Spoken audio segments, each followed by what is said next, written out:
Hey everyone, my name is Jonathan. In this video, we are going to create this nice and clean note-taking desktop app called Notemark. Notemark features many cool functionalities such as a real-time markdown editor that every time we type some markdown content inside it, it will be immediately formatted into the proper markdown styling. Also, it's gonna have an automatic saving system that will save the content of the notes completely automatically. And finally, we'll also persist all of our notes as files stored in our file system, like any real notes application does it. Before starting, let me give you a quick demo of Notemark. To create a new note, we can just click on the sidebar top left button, type a name for our note,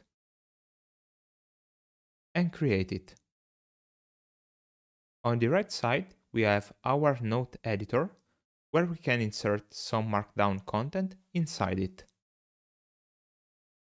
You can see as our content is immediately turned into formatted markdown. We can also scroll through the list of notes that we have already created and select the one we want to view or edit. And finally, we can also remove the currently selected note just by clicking on the top right button. We are gonna build this application using Electron, a framework for building desktop application using HTML, CSS, and JavaScript. We're gonna also use React for creating our UI components, Typescript for having type safety support, Tailwind CSS for styling, Jotai, a simple and powerful React state manager, and finally, a third-party component called MDX Editor to integrate our note editor.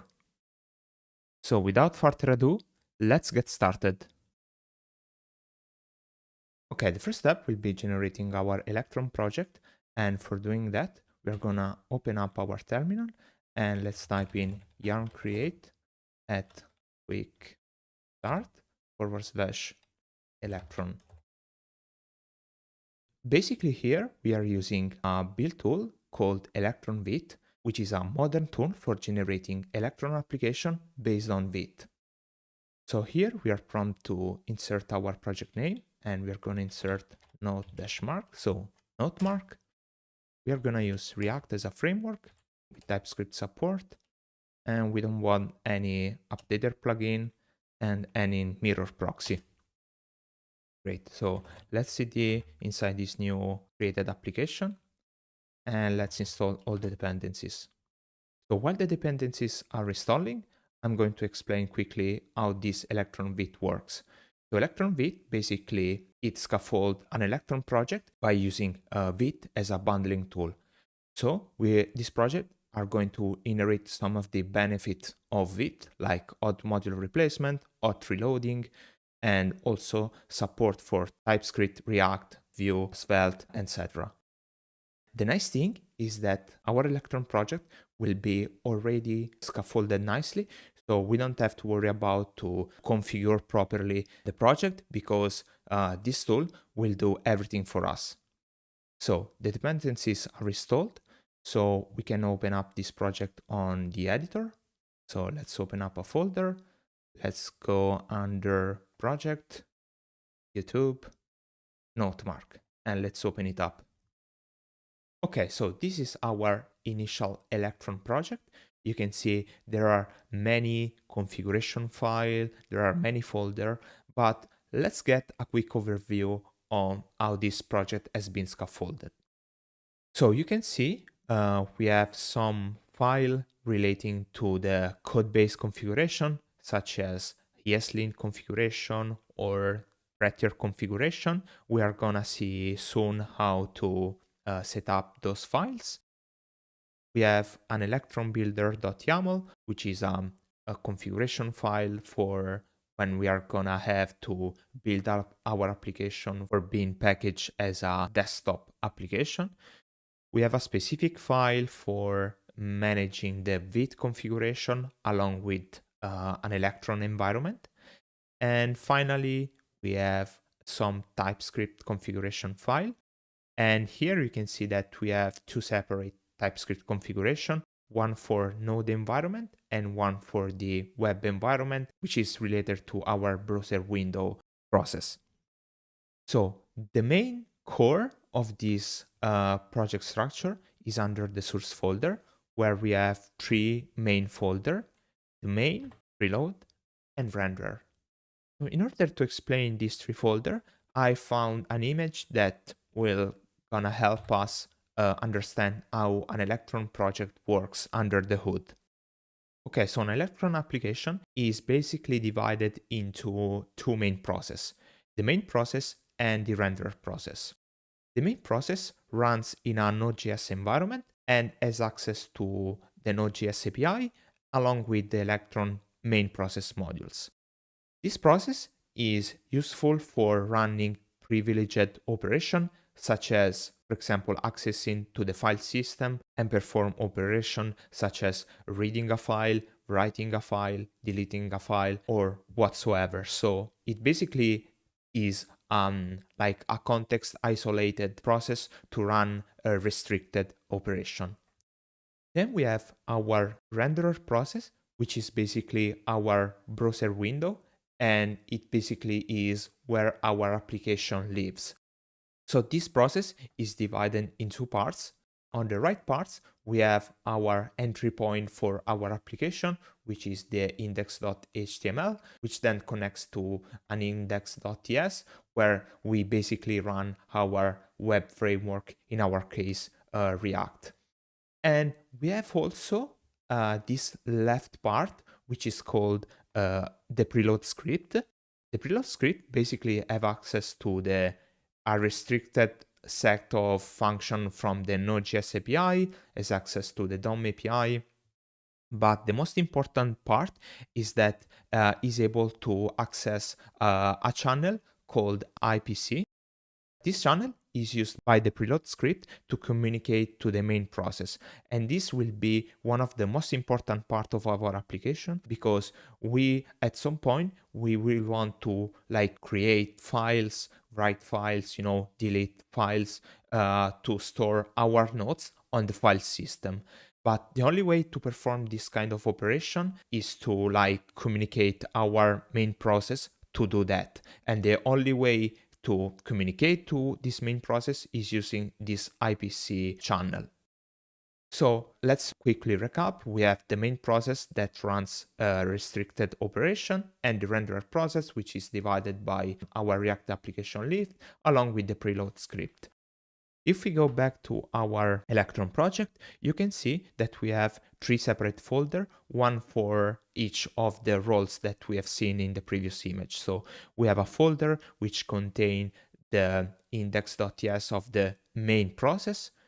We have a preload folder which contains all the files related to the preload script. And finally, a renderer folder where our React application basically will live. So you can see that we have another source folder inside, and here we have an initial React project that the application already created for us. And you can see that we have the entry point, which is the index.html, which links to the main.tsx, and this main.tsx basically runs React under the hood. And so at this point, we can start to try to run this application and see what happens. We can run the command yarn dev, and you can see that our application has been started. So this is our like a sample application, but it's basically, a desktop application completely functioning. We have some, I think that these are some links to original documentation of the Electronjs tool. And yeah, it's working fine. So let's go ahead and start working on this project. Let's start by configuring our Pretter configuration in order to have our files formatted nicely every time we hit save, and in order to having a consistent format throughout all this file. In order to do this, we have to open up the .vs Code folder, open up the setting.json, and here I'm going to paste a basic configuration for, Pretter. Great, so that was it for this file. And if we open up the Pretter RC, we can see that the Electronjs build tool has already a pre-configured Pretter RC configuration. We can just use this configuration and don't worry about it. Same for the Pretter ignore, we can leave as is. Next step will be adding some ESLint rules. As you can see here also, Electronjs has an initial configuration, but we can enhance it a bit. So let's go ahead. So we basically add this rules configuration where we basically turn off some rules to enhance our code experience. So yeah, that was also it for this ESLint configuration. Okay, next step will be configuring our main process. So let's open up main index.ts and let's give it a look to this file. We have already some configuration going on, and it is like the configuration that Electronjs has applied for us, and actually is actually quite complete. So let's give it a quick look. For example, here we are basically creating our window. We are assigning a width of 900, height of 670. We are already setting an icon for Linux environment. We are hiding the menu bar, and also we are setting the web preferences. Let's give a quick look to the other configuration that has been already added. For example, here we are showing the main window only when it's ready to be shown. Here, for example, we are denying the possibility to create a new window, and this is okay for our application because we don't need any separate window beside the main one. Here we are just loading our index.html file when everything is ready. What we are doing here is saying that when the app is ready, we can start by setting the user model ID. We are creating the window. This code snippet right here is saying that every time that we click on our application, we are gonna run this code. And basically we are saying, hey, if we don't have any windows available, create a new windows. This is especially useful if we have our, application already opened up. So if it's already opened up, this dot length will be greater than 0, so we don't have to create a new window. And finally, we have this event that basically quit our application when all the windows are closed, except on macOS. And this is a common behavior for, macOS desktop application. Anyway, this file is already commented, so you can take your time to read these pre-built comments that was added by the tool that we are using for creating this project. So what I'm going to do now is going inside the web preferences and basically enable the sandbox and set it to true, and also enable the context isolation setting also to true. So these two properties are super important because will enhance the security of our application. For example, the context isolation will make the JavaScript context of the render process separated from the main process. And we also have these sandbox properties, which will permits us to sandbox our renderer process to make it more secure. Okay, so that's it for now for the main process configuration, and we can move on. Next step will be configure our preload script. So let's open up preload/index.ts. What we are going to do here is to remove everything, and let's add a custom script.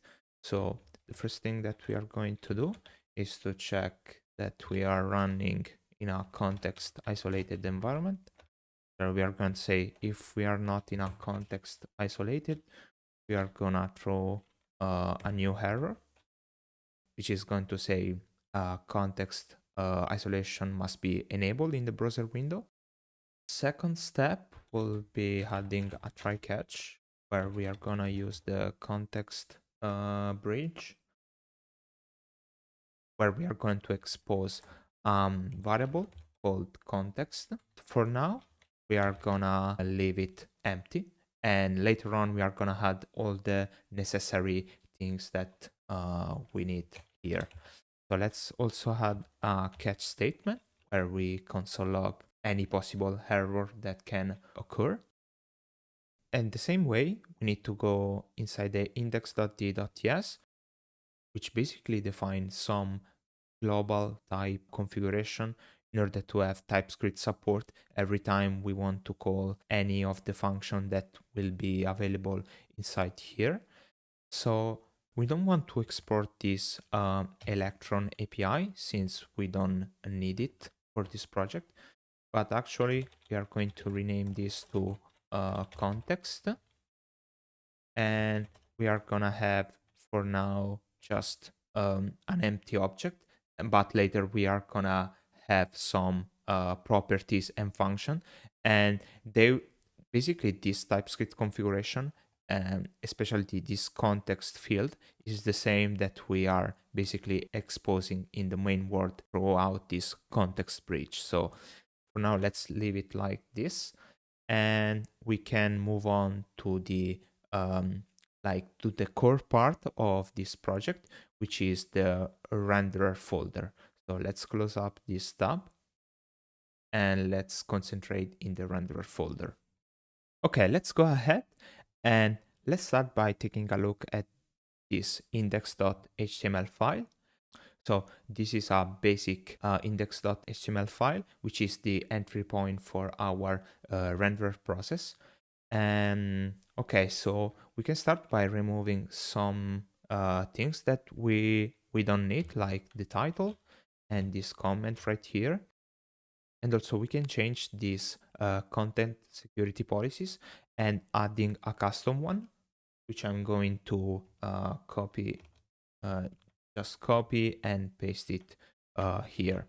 So what I've done is adding a custom content security policies to make our application work with some of the libraries that we are going to work on soon. Okay, so inside the body, we can see that we are linking to this script, which is the main.tsx, which is just right here. So this main.tsx is basically where we are going to run our React application. Yeah, actually, we can like start removing some unnecessary file, like inside the asset folder, we can remove these icons. Okay, inside the index.css, we can clear out the entire content, because here we are gonna use Tailwind for managing the style of our application. Inside the components folder, we can remove this version components since we don't need it. And now let's open up this app.tsx. Let's remove this import, and actually let's remove all the content inside. Yeah, we can just remove also this and also this class name. Okay, now we have a clean installation and we are ready for start working on our application itself. Okay, let's go ahead and let's start by scaffolding our renderer project. So let's close this app.tsx tab. What we are going to do is having like multiple folder under the source folder of the renderer project, where we are going to store different type of files. For example, under the components folder, we are going to store all of our React components, and let's create an index.ts file where we are going to use this file to export all of our React components from a single entry point file. Okay, next step will be creating a Nux folder. This Nux folder will be used to collect all of our custom hook. Then we're gonna have a store folder. We are gonna use Jotai as our state manager, and inside the store folder, we gonna collect all of the atoms that Jotai used for managing his internal state. And finally, we also have another folder called utils, where we are gonna store some utility function that we are gonna use throughout this project. Okay, that was it for our renderer project. We have to create also another fold called shared that will contain like configuration file, function, types that are going to be shared amongst these three folders right here. So main, preload, and renderer. Great, that was it for our project scaffolding. What we have to do now is update our Typescript configuration and in order to add some path aliases. So let's start by editing our tsconfig.web.json. This TypeScript configuration is mainly used by our renderer process and preload process. So let's go ahead and under the include field, let's add a new entry, which will be source chart. And then we are gonna set this pattern. And basically here, what we are doing is including all the folders and subsequent files that we are gonna place under the shared folder, so that basically the renderer and preload will have access to this file that we have declared inside the shared folder. Okay, next step will be adding some properties under compiler option. For example, we need to add the no unused locals and set it to false. Under the paths field, we are gonna add some new path aliases. Will be these two, which I'm going to paste it here. So we basically had the shared path aliases and also the head slash path aliases. So every time in an import we import from add slash and something else, we actually meaning that we want to import from this folder right here, which is source render source. So basically we are saying that we want to import from under this path right here. So we have to do the exact same thing for the tsconfig node.json, which is a TypeScript configuration that this time is not used by the renderer and preload, but is used by the main process. Great, so let's go here and we have to do the exact same thing we did for the tsconfig.web.json. Actually, let me just format this document with JSON. Great. So we include the source shared to include every file we declare inside the shared folder. And what we have to add is adding a base URL and set into the root of this project, and also add some path aliases. So in this case, we are saying every time we start an import with @/, we are actually importing from the source main, so from here, and also the path aliases for importing files from the shared folder.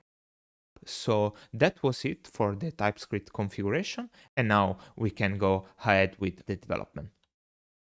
Actually, we are missing another subfolder under the main process, which we are gonna call lib.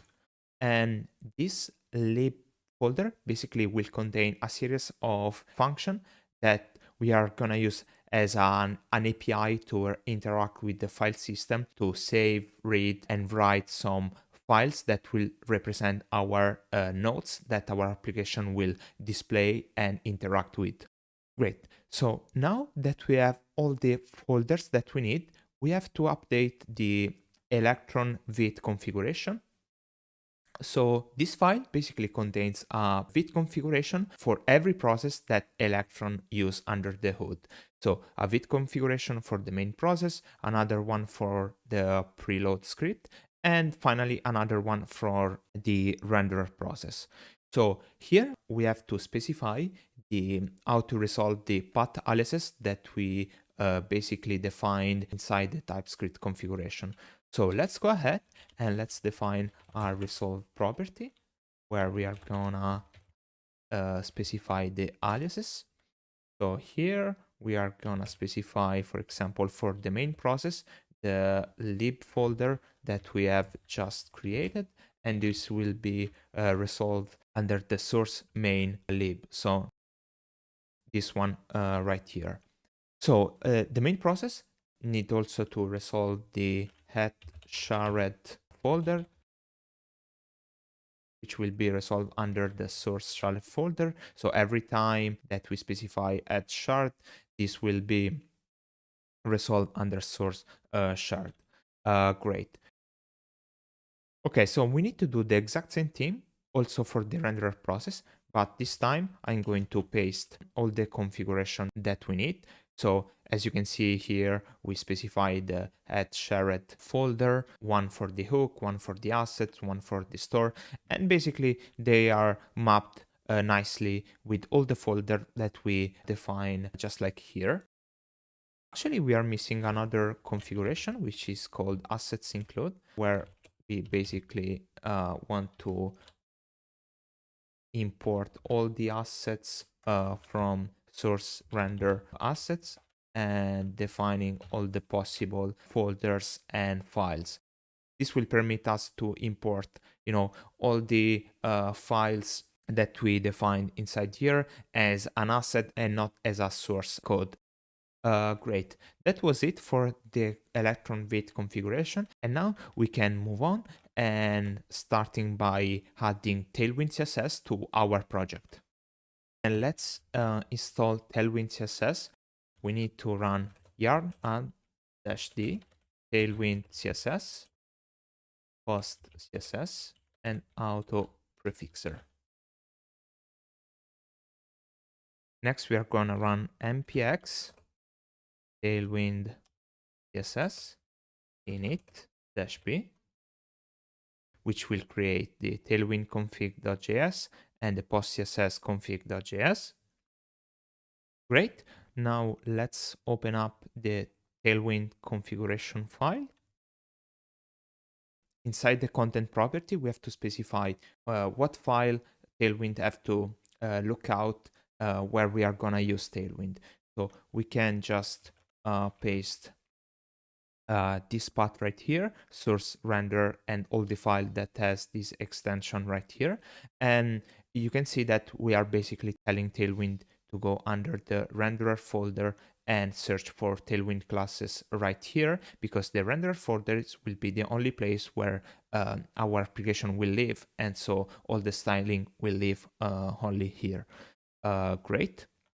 Next step will be updating the index.css. So inside here, we have to import all the Tailwind directives, so the base directive, components, and utility for making Tailwind working properly. Then we are going to extend the layer base. Inside here, we need to use the ID selector for selecting the root ID class. We are going to apply hfull. Another configuration will be updating our HTML and body. We are going to apply full width. We are going also to apply select to none. This is for avoiding to select text inside our windows, because desktop application does not have, generally don't have this kind of user experience where we can select text. So we are going to disable it for our application. Then we are going to apply also a transparent background, because we want a nice blurred effect as a background of our application. We are going also to apply font mono and also an anti-aliased text to make the text looks smoother and nicer. Also, we are going also to add text set to the color white. And finally, we are going to apply overflow hidden to hide all the content that will overflow the window content. Great job. So that was it for our index.css configuration. And now I guess that we need to install some other dependencies. So let's clear out the console and let's add, for example, Tailwind merge. Great. We also need to install CLSX. And finally, we are gonna add also React icons. Okay, great. So let's see why I've just implemented this library. And let's move inside the utils folder. Let's define a new file called index.ts. And let's define a function called tn. Let's extract some arguments, which will be of type class value. Need to import this class value from CLSX. Great. Then we want to run Tailwind merge with CLSX of these arguments, basically. So like this. Obviously, we need to import the CLSX, and also we need to import Tailwind merge from Tailwind merge. Great. This function will be useful later on when we have merged some custom class name with default Tailwind class name, and also applying conditional class name as well. Great job. So let's go ahead inside the app.tsx, and inside here, let's define span element, where we're gonna say hello from Electron, and we are going also to apply some class name like a text of for Excel text blue 500, and also we try to center this text by using flex h full items center and justify center. Yeah, let's try to run our desktop application. So let's run yarn dev. And you can see that it's working properly. We have our string, which say hello from Electron, and we can see that Tailwind is working correctly. And also our Windows is rendered correctly. So I think that our next step will be adding some window customization. But for doing that, we have to go inside the main /index.ts. Okay, let's go ahead and let's start to adding some custom styling to our window. We want to apply the center set to true to have like our window to be centered when we open up for the first time. We want the title to be a note mark, which is the name of our note-taking application. We want to disable the frame. Vibrancy is set to under window. This is needed for applying a background blur effect. And also we are going to apply a visual effect state set to active. We are gonna set the title bar style set to hidden. So this property is for basically hiding the out of the box top bar that every Windows comes out with.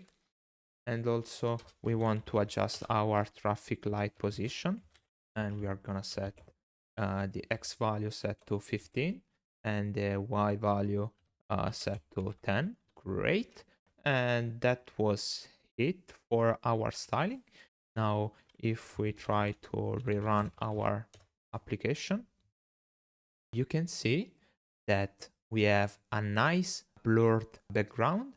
Actually, here is not super visible. So let me just move it in a place that could be more visible, like inside a second desktop. And you can see that the windows had this nice blur effect, which will, for me, it's super cool to have.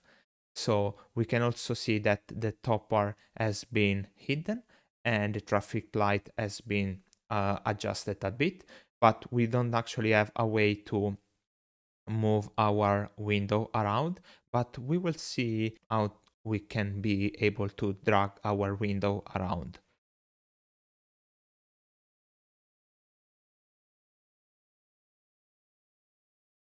Let's move into the renderer project, and let's start by defining an app layout.tsx component.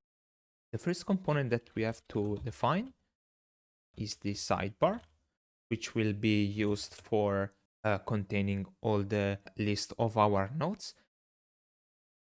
The sidebar will be an aside element and will basically have as class name. We are gonna have basically, we're gonna use Tailwind merge, where we are gonna apply some default styling. We'll have a fixed width of 250 pixel. We'll have some margin top set to 10 pixel, and height set to 100% viewport height plus 10 pixel. And finally, we'll have an overflow set to auto in order to render a scroll bar when the content inside overflow the parent container. And we also want to apply some custom class name that we are going to receive from the props. So let's define the component props of an aside element. Can extract the class name from here. Great. And we can also extract the children in order to be rendered inside this element. And finally, we want also to spread these props here. Great. This is for building a reusable component, and we are going to apply this pattern for every component that we are going to define throughout this project. Great. So this is for our sidebar layout component. The right part of the sidebar that we are going to call content, which will contain basically our node editor. So this basically will be a simple div element, and we are going to do the exact same thing we did before. So we are going to extract the children, we are going to extract the class name and all the props, and we are going to spread all the props here and also apply a class name where we are going to use a Tailwind merge to merge a default style, which will have flex set to 1 to take all the available space except the one text from the sidebar. And then we are gonna use overflow set to auto. And also we are gonna merge it with the class name that we take from the props. We have also to define the children. And actually here we have to return this div. Okay, so actually for this content component, we want also to have a ref prop. And so basically have our component defined like this. Let's define also a content display name. So basically here what we did is forwarding the reference of an HTML div element and getting all the props of a div element, and then basically going here and passing the reference. This will be very useful, this reference prop, because we are going to reset the scroll of this content component when we navigate through different nodes. We need also another component called root layout, which will be the container for this sidebar and content component. So the root layout will be basically a main element. We are going to do the exact same pattern we did for the other component. So let me just paste all the props that we need here. Let's spread out the props. Let's define the children inside the main content.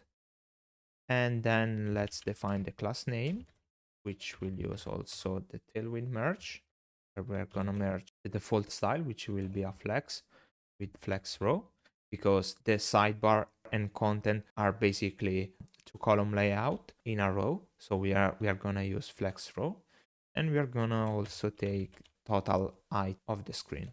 And obviously we are gonna merge this with the class name that we get from the component props. Great, that should be it for our layout component. What I'm going to do now is exporting everything from the main entry point file. We can go ahead inside the app.tsx.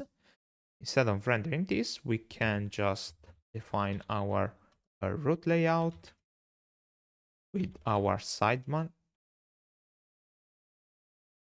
We're gonna set the text read sidebar as the content of the sidebar.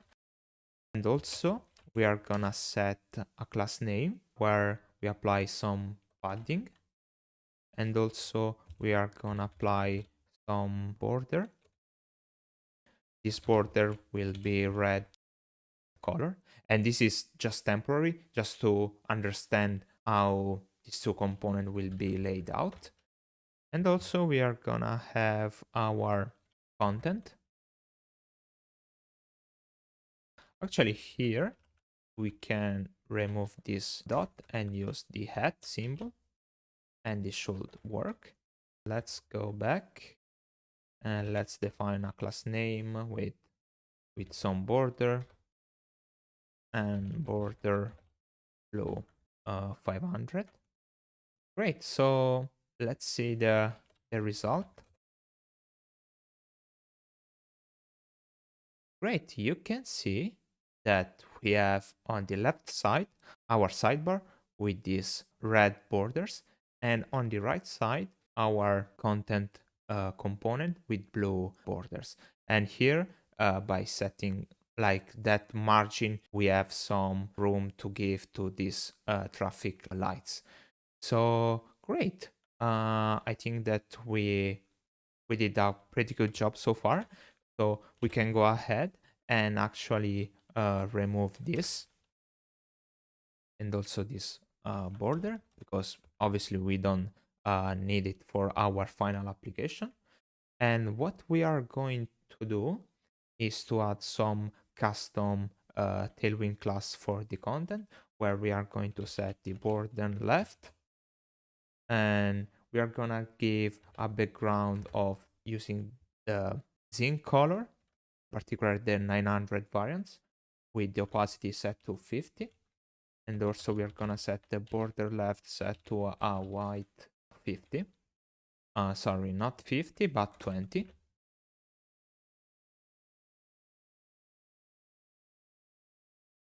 You can see that now we have a darker color for our content, while our sidebar has this softer gray and actually more blurred. And we also add this border left to separate, you know, the sidebar from the main content. Great job. Okay, so if we run again our application, we can see that our window cannot be dragged around, even if I'm clicking on the top side of the window. So we need to figure out a way to let the window be draggable when we want to drag it somewhere in our screen. So in order to do this, we're going to implement a new component, which we are gonna call draggable top bar.tsx. This will be basically another component. We are gonna pass some class name, So basically we want this header rendered on the top side of our application. So if I run again our Electron hub, we want the header be rendered like here. So in order to do this, we're going to position this component absolutely and set the inset to 0. Inset 0 means that we set the property top, left, right, and bottom to 0. We're gonna give this header an height of 8, which should be 32 pixel. And we are gonna give a transparent background. And we actually can use an autoclose tag here. And great, so this is our header, like our draggable top bar. And now we need to import this top bar inside our hub. First off, I'm going to rename this to become a constant variable. I'm going to use this syntax right here to be more compliant to the other components that we are defining. And here we're gonna use a fragment and move all this content inside because we want the draggable top bar be rendered outside the root layout. So here declare our draggable top bar. Actually here, if we want this to be extracted from the components, we have to go inside our index.ts and extracting the draggable top bar here. So now we can remove this, go here, and let's extract the draggable top bar. Okay, actually, if we go back to our draggable top bar, I want to outline where this top bar would be rendered. So we're gonna set a border 4 with some border with red color. And now if we switch to our application, you can see that the draggable is just right here, but it's still not draggable. In order to make it draggable, we need to open up the index.css and adding some new custom CSS here. Specifically, what we are going to do is to select our header with the tag selector.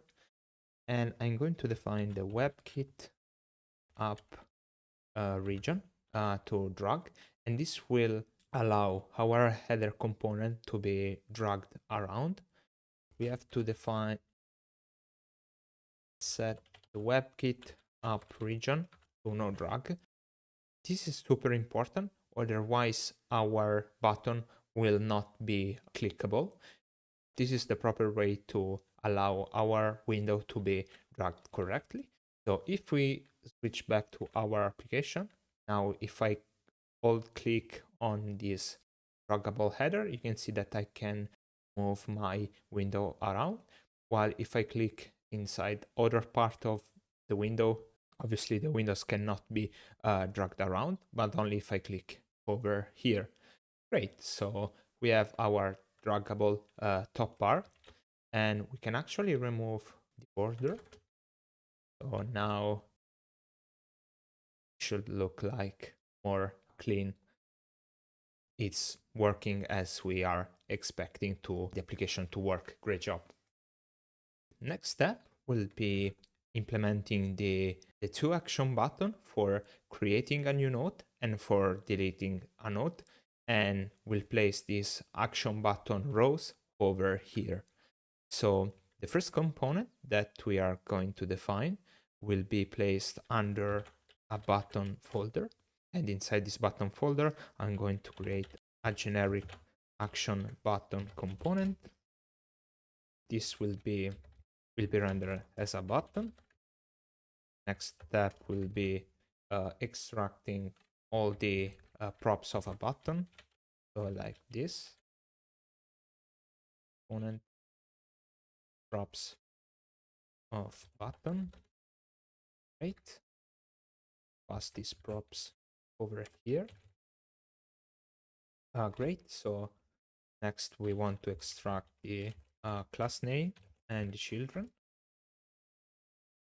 and pass declare the children inside the button content. And next define the class name, we are going to use Tailwind merge. We're going to define a default style.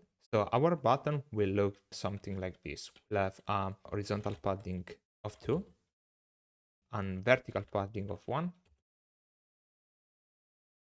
We'll have rounded borders. Then we have some border, and the border color will be of zinc 400 with opacity set to 50. Then on over, we are going to apply a background of colored zinc 600 with opacity always set to 50.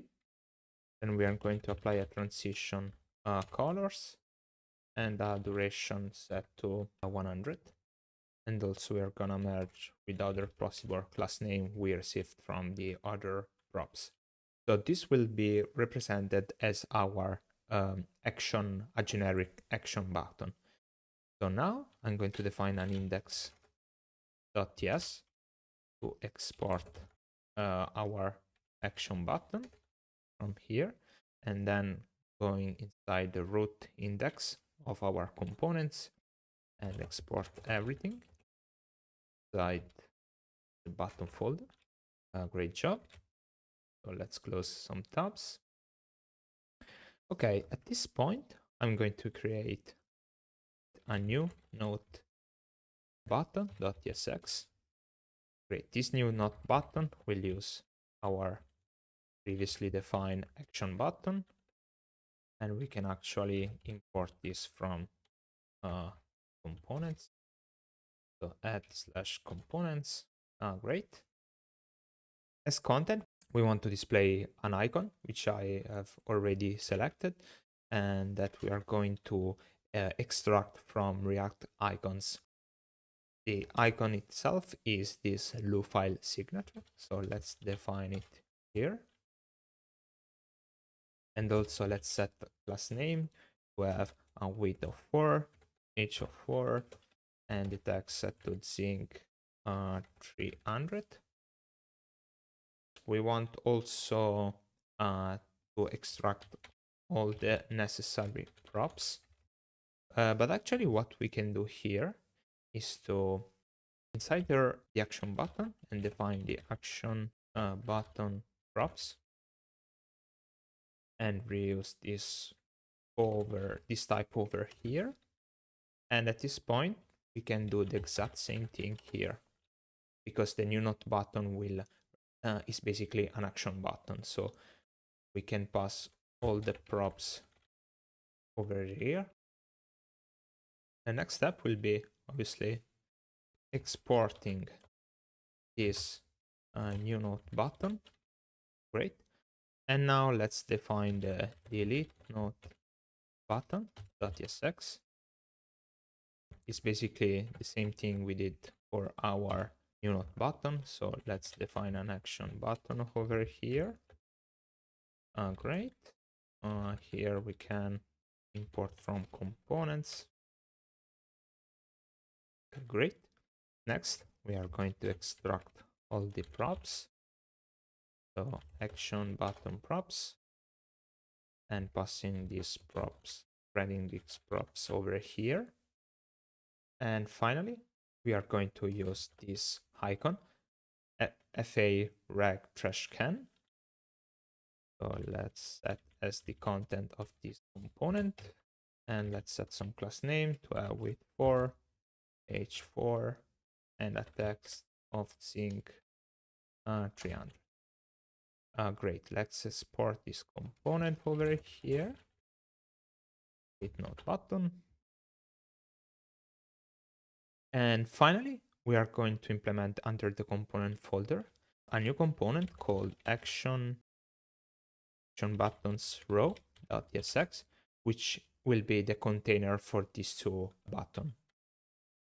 So it will basically be a div containing these two buttons that we have defined. First will be the new node button, and the second will be the delete node button. We can update the import. And here we want also to extract all the props from the div, from a div element, and spread it out here. Great job. Okay, now that we have this action button row, we can import it inside our app.tsx. So inside the sidebar, we are going to remove this sidebar string. We are going to define our action button row, applying this class name. Let's justify between and a margin top of 1. And actually, we have to export this action button row. Great. So here we can just import from @/components. Let's switch back to our application. And there you have it, our action button row with the button for creating a new node and the other button for deleting the selected node. Great job. Okay, great. So our next step will be adding a list of nodes to display inside our sidebar. We're gonna start with some mock data, and later we are gonna to implement a file system based approach to retrieve the nodes directly from the file system. But for now, we'll start with some mock data. Okay, so to implement this, we have to go first inside our shared folder and define a new file called models.ts, which will contain the models of our application. We're going to define two specific types. The first will be a node info, which will basically represent the preview of a node, such as his title and his last edit time. So we want a title and we want also the last edit time. This last edit time will be a number since we are gonna use milliseconds to represent our date. Second type that we are gonna need is node content. Will be a string. So this type over here will represent the markdown stored inside a node. Great, that is for our models. Now let's go inside our store and let's define a new folder called mocks. And inside this mocks, let's define an index.ts. And over here, we are going to define some fake nodes that we are gonna use. Let me just paste some nodes I have already created. So we have basically 4 nodes. The first one, which is a title of welcome and a last date time of basically now, and other 3 nodes. And you can see that we imported the node info model directly from the shared folder. Great job.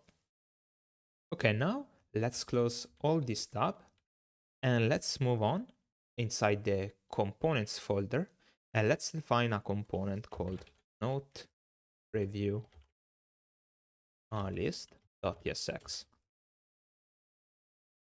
So this node preview list will be represented by an unordered list HTML element, and for now we don't want to display anything inside. So now let's import our nodes from /store/mocks, and over here let's extract our nodes mock.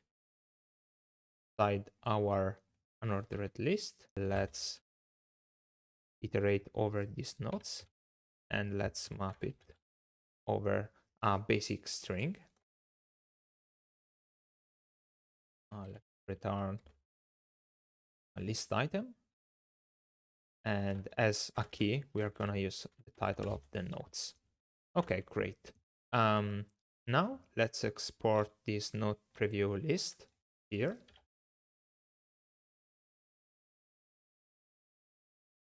Great. And let's import this component by the app.tsx. And we are going to add this node preview list under the action button row. We want to set some class name where we are going to set some margin top and a space between those nodes of 1. And also we have to take in input these props that we define over here. So let's define the component props on an ordered list HTML element. Let's spread these props over here. And we should be good to go. So let's switch back to our application. And you can see that our nodes are here, even though they are not displayed nicely. So what we are going to do now is extracting a specific component for rendering each of these nodes with a proper design. So what we are going to do is to define a new component called node preview.tsx. Okay, the first thing that we are going to do here is exporting a type called node preview props, which will be represented by the node info that we defined before. We are gonna also add a property is active to know if the current node is selected as the node to be rendered inside the editor. And this will be a boolean.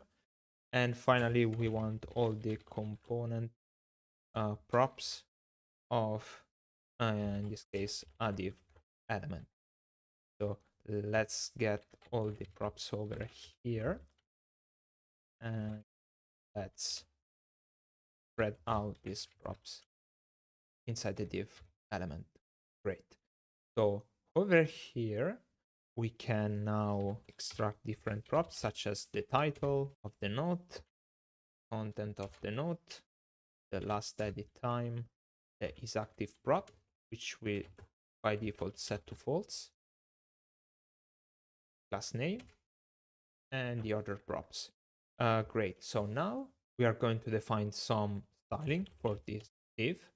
We are gonna use the cn function that we just defined before, because we are gonna have some default Tailwind style, some conditional styling, and also we want to merge everything with the other styling that you can receive from the consumer point of view. So here, let's start by defining our default style. We are gonna have the cursor set to pointer, so that every time we get over a node, the cursor will be set to a pointer. We add some padding, that rounded border, set the transition colors, the duration of the transition to 75. And then we are gonna add some conditional styling. For example, we want the background be set to add zinc 400 with an opacity of 75 only when this node preview is active. So it is the one that is being shown on the right side editor. We want to apply also another effect of widget zinc 500 with an opacity of 75 when this node preview is not active. And finally, we are gonna merge everything with the class name we received from our parent consumer. Great job. So as the content of this node, we are gonna have an h3, which will render the title of the node. We're gonna apply some style, such as margin bottom, font set to bold, and we want also to truncate the text if it's too long. And then we are gonna also apply a span element where we are going to render the last edit time.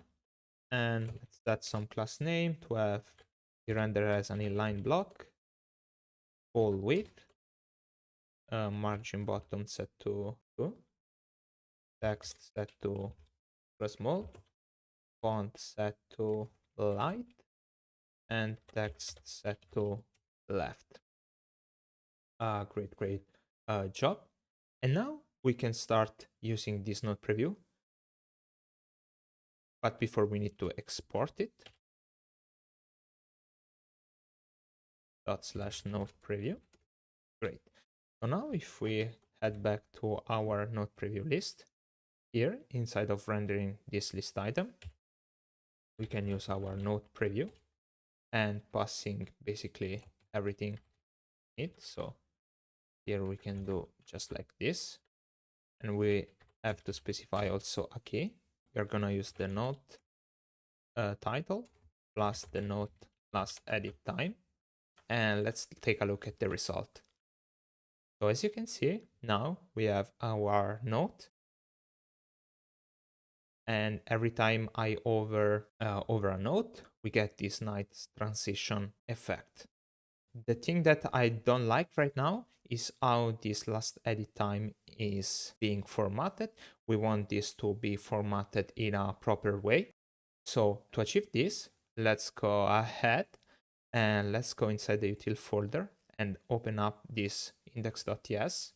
And over here, we are going to define a date formatter, which will be equal to int datetime format. And here we have to specify the locale. For now, we are going to use n-us and define some option.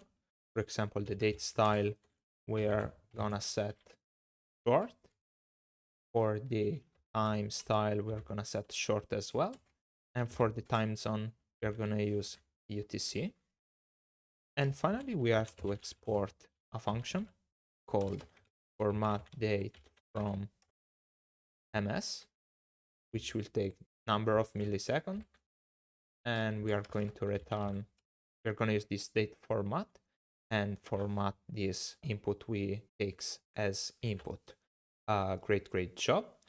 So now we can go back to our node preview and let's define a variable called date. And here we are gonna use the previously defined function format date from milliseconds. We are gonna pass this last edit time, and this date now will be a string that we can render over here. So now if we go back to our application, you can see that our date is formatted nicely. We have the date rendered in this format, day, months, and here, and the time of the day, basically. Great job.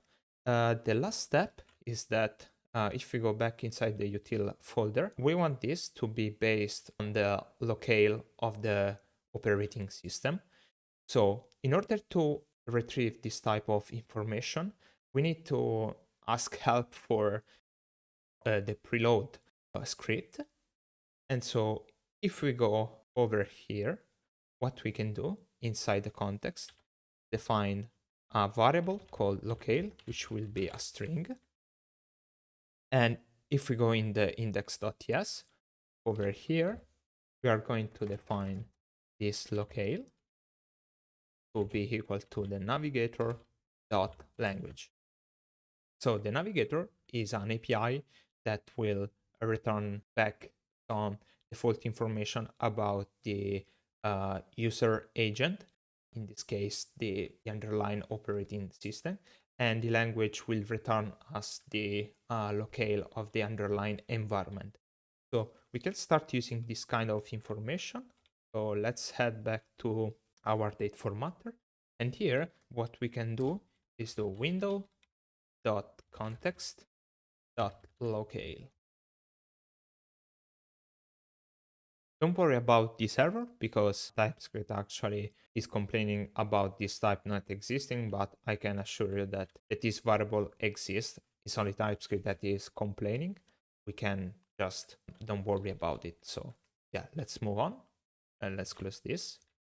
And now we have our node preview formatted based on the underlying locale. Great job. Okay, next step will be going back to our node preview list.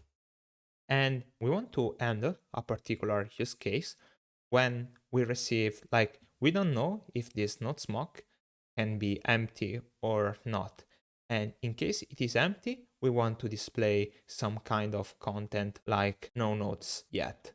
So in order to do this, let's define an if statement. We're going to say if not smoke.length is equal to 0, we are going to return this component over here.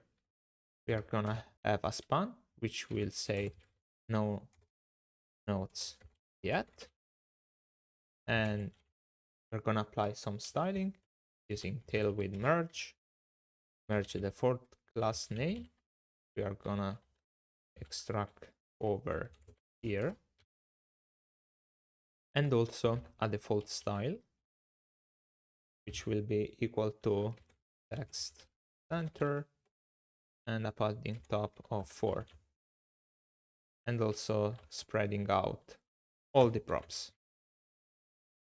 Great. So now, if we go to our node smoke, let's remove this for a second. Let's save it. Now our node smoke is an empty array. So let's see what happened. You can see that no nodes yet string here. Great. So now we can move back to our node smoke and restore our initial node.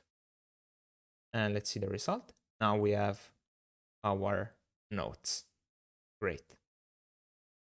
Okay, finally, since we have extracted the class name over here, we have to pass it here.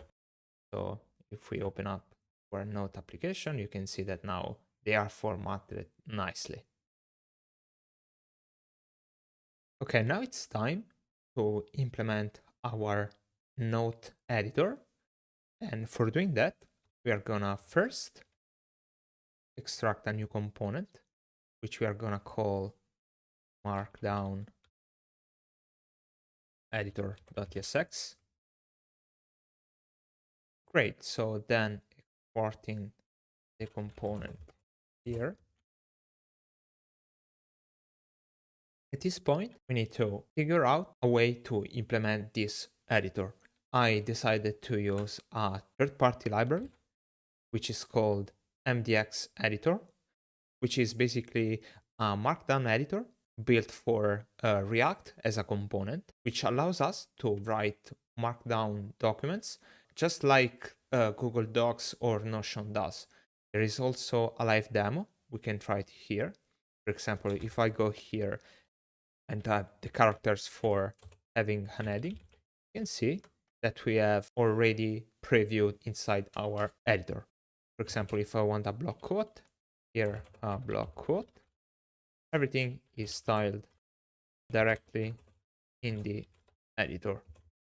Great. So now we need to figure out how to install this component inside our Notes application. So let's go here and open up a terminal. I will open up actually a second terminal for installing this. And we are gonna run yarn add at mdx editor /editor. Great, our editor has been installed. Now we need also another package, which is called Tailwind CSS typography. Let's go ahead and install at Tailwind CSS /typography.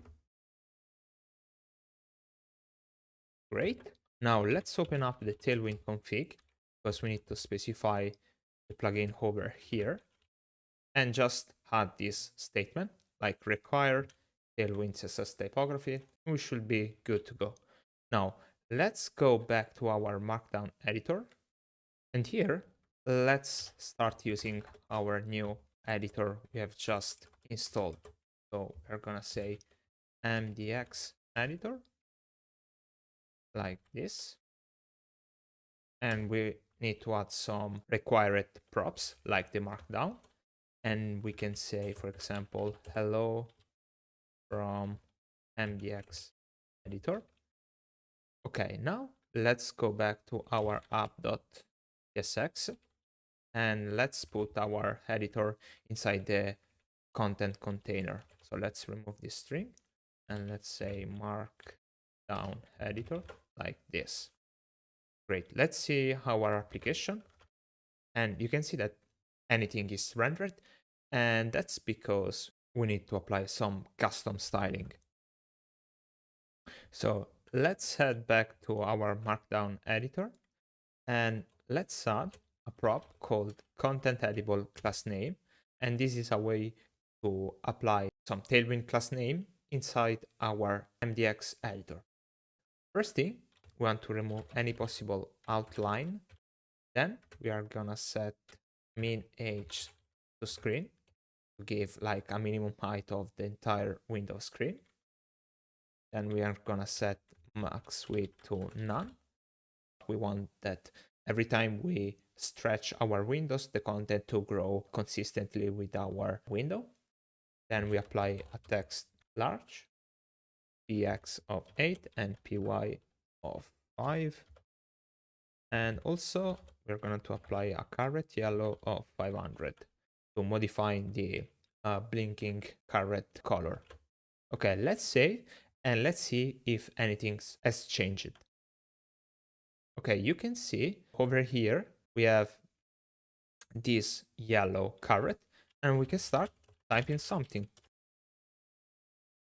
You can see that we have our editor working properly. So the problem now is that the markdown is not supported. Like if I try, for example, to add an heading like this, is not converted. This is for two reasons. First, we need to define some plugin over here because this editor works by specifying multiple plugins. The reason behind having plugin is that in this way, we can select what plugin we want to bring in order to avoid a very large bundle size. So we only gonna import 4 different plugins. The first will be the headings plugin to format the headings properly. Then we are gonna have a list plugin to format like numbered list or bullet list. And we're gonna use quote plugin for block quote. And finally, the Markdown shortcut plugin that will allow us to define some Markdown shortcut to define some of the Markdown syntax. The next step will be applying some prose to our editor. These prose will come directly from the Tailwind CSS typography that we previously installed. We're going to apply this prose and also prose invert to have a dark style of this prose styling that Tailwind is going to apply. And then we will have a lot of different content that I'm going to paste here because it's too long.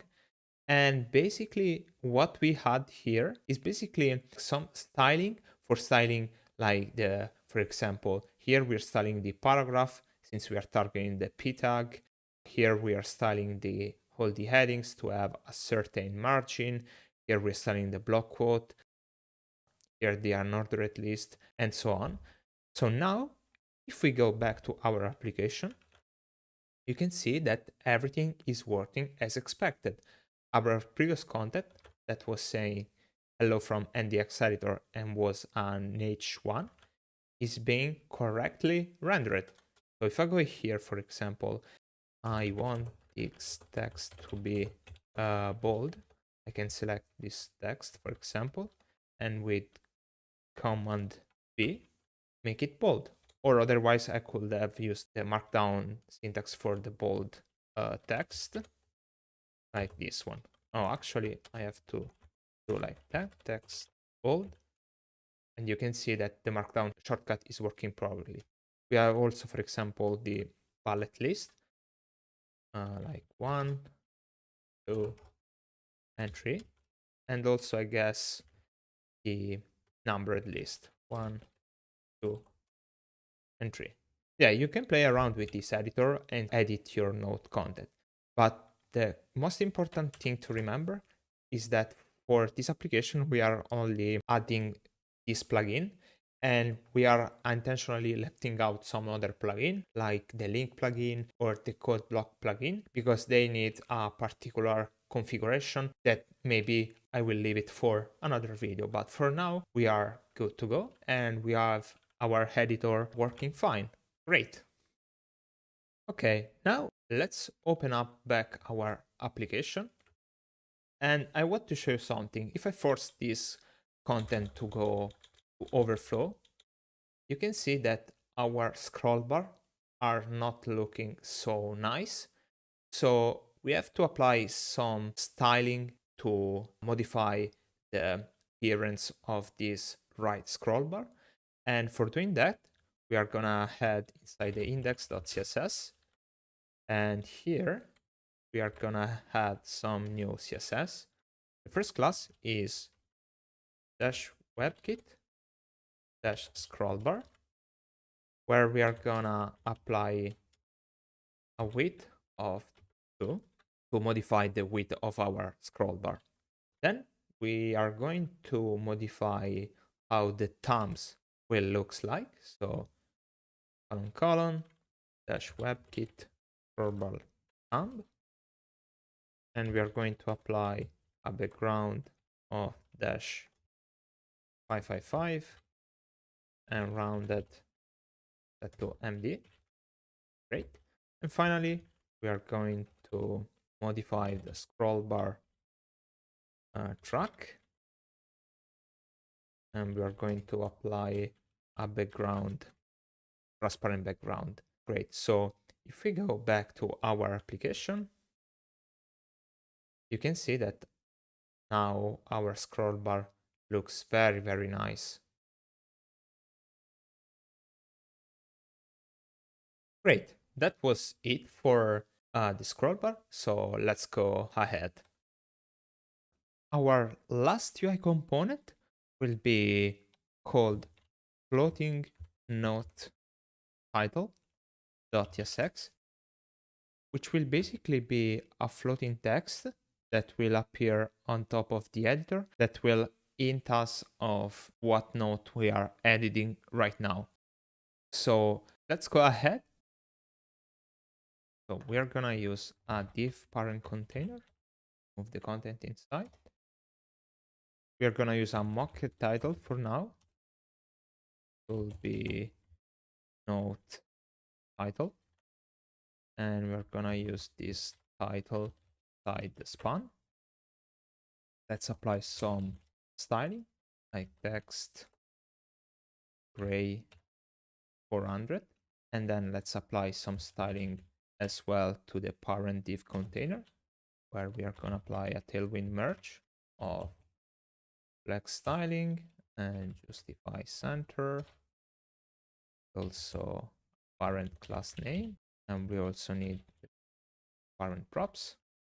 So let's go ahead and extract all these props from component props of a div element. From here, let's extract the class name. Great. Let's export this file. Export everything from floating note title. And now let's go back to our app.tsx and let's define this component just over here, floating note title, while applying a class name, some padding top. And great, let's go back to our application, and you can see that now we have our floating title. Okay, now that our application is actually complete, we have all the components that we need, we can start move on implementing the interactivity for this note application. Basically, we want that every time we click a note, the content of that note is displayed inside the editor. We want the note preview being rendered as active and so on. So the way that we are going to implement all the interactivity for this application is by using Jotai. So let's go ahead and install Jotai. Let's clear out the console and run yarn add Jotai. Okay, so Jotai is a simple and powerful React state manager that will permit us to share some global state throughout our React components, and also we will help us to avoid re-renderings and help us also to having a better separation of concern, as well as having a better code readability. So if you remember from before, we have this folder store where we are gonna have all the atom that Jotai used to managing his state. So let's go ahead and let's create a new file called index.ts.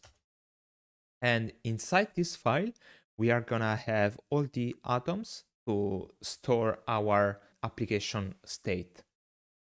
So let's start by defining an atom to store all of our nodes. So let's define constant variable called nodes atom, which will be an atom of node info. Actually, will be an array.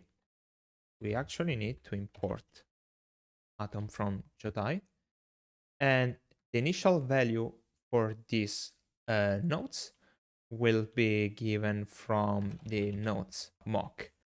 Okay, let's go here and let's import this as /store/mocks.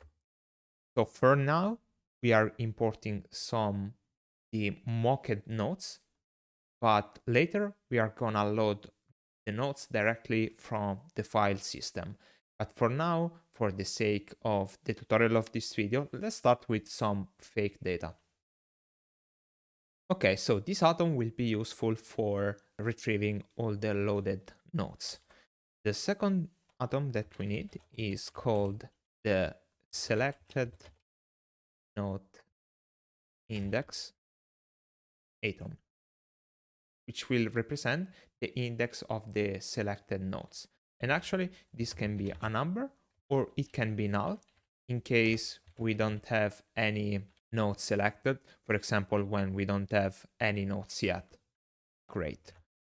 So we will have also a third atom called selected node atom.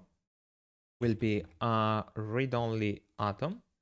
So we are going to extract the get function. And what we are going to do is getting our nodes by getting the nodes atom, then taking the selected node index, which will be equal to the selected node index atom. If the selected node index will be null, we are going to return null as well. So from here, we can extract the selected nodes, which will be retrieved by accessing the array of nodes with the selected node index. And from here, we are going to return all the info related to the selected node, along with some content, which for now will be something like hello from a node, and we are gonna use selected node index. Great. So if we are gonna take a look at the type inferred by Typescript, we are gonna get back the title, last edit time, and the content. Or if we have any selected node, we will get back null. Great. Now that we have defined all of these items, what we can do is start defining some hooks to manage the core business logic of the entire node application. So let's set inside the folder hook and let's create a new file called use nodes list.tsx. So here we are going to define an hook that will return the list of nodes that we basically retrieve from the Jotai internal state. So let's export use nodes list. Okay, from here, what we are going to do is first define a variable called nodes, which will represent the nodes that we have defined. So we are going to use atom value of nodes atom. So here, what we can do, use the path aliases we defined before. So these nodes now are gonna be a list of nodes. And this useAtom value is for reading the value of an item without being interested on the set state function. We also need the selected node index and also the set selected node index that we are gonna get from the use atom of selected node index atom. So here we're gonna have the currently selected node index, and this will be a function to update the selected node index. Great. Now let's define a function called handle nodes select, which will take in input an index, is a number. It will return a function, which will be actually an async function. This is an handler that we are gonna use every time we click on a particular node. So every time I click on a node, I want that index to be updated accordingly. So let's go here and say set selected node index to the new index. Actually, we also want a new parameter which say on select, which will be actually a function, an optional function. And this on select, if it will be defined, will be run after the set select node index will be executed. So at this point, we need to return some value. Actually, here we're using an equal. Great. So here, what we are going to return are the list of nodes, the selected node index, and also the handle node select. Great. We're gonna use this hook inside the node preview list, where previously we were leveraging the nodes mock, but now what we can use is this atom we have just defined. So let's go here and define use nodes list. Actually, let's go here and update our imports. Also here we can components and remove this. Great. So now we are going to extract the nodes, select the node index, and instead of using nodes mock, we are going to replace this with nodes. Great. Also, we are going to define some new props. For example, is active, which will be equal to the selected node index is equal to the node. Actually, here we have to extract the index of the current node.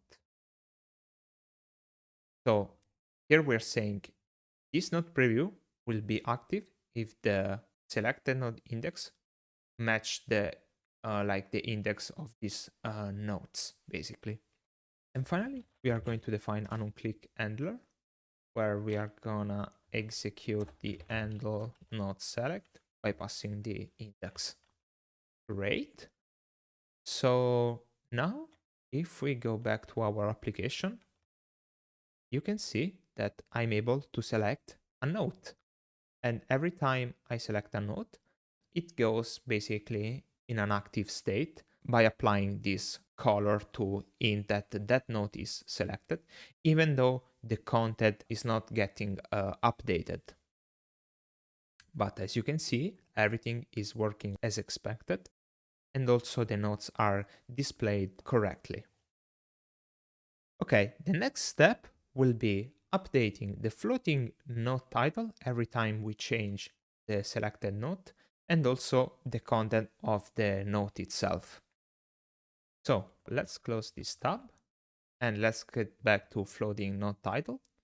And here, instead of using a fixed string, what we are gonna use is the use atom value of the selected node atom.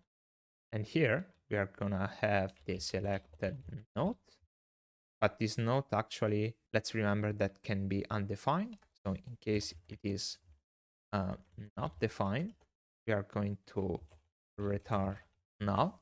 And if it's defined, we are going to return the title of the node. Great. So if we go back to our application, you can see that now the title of the floating node title is updating accordingly. So if I select the node 2, the floating title is updating correctly. But actually, if I click on the first node, something is wrong because our floating node title is not appearing. And that is because I think we have a little bug inside our store text file. Here, we are doing something incorrectly. So we are saying if not selected not index, but so here, instead of say not selected not index, we have to be more specific and say that if this selected node index is null or undefined, then we will return null. Otherwise, that operator will return false, even though the selected node index is 0. So if we go back to our application, now it's working correctly. Great. Okay, as a next step, we'll be updating the content inside the editor to match the real content of the selected node. So let's go ahead and inside the hooks folder, let's define a new hook called use markdown editor.tsx.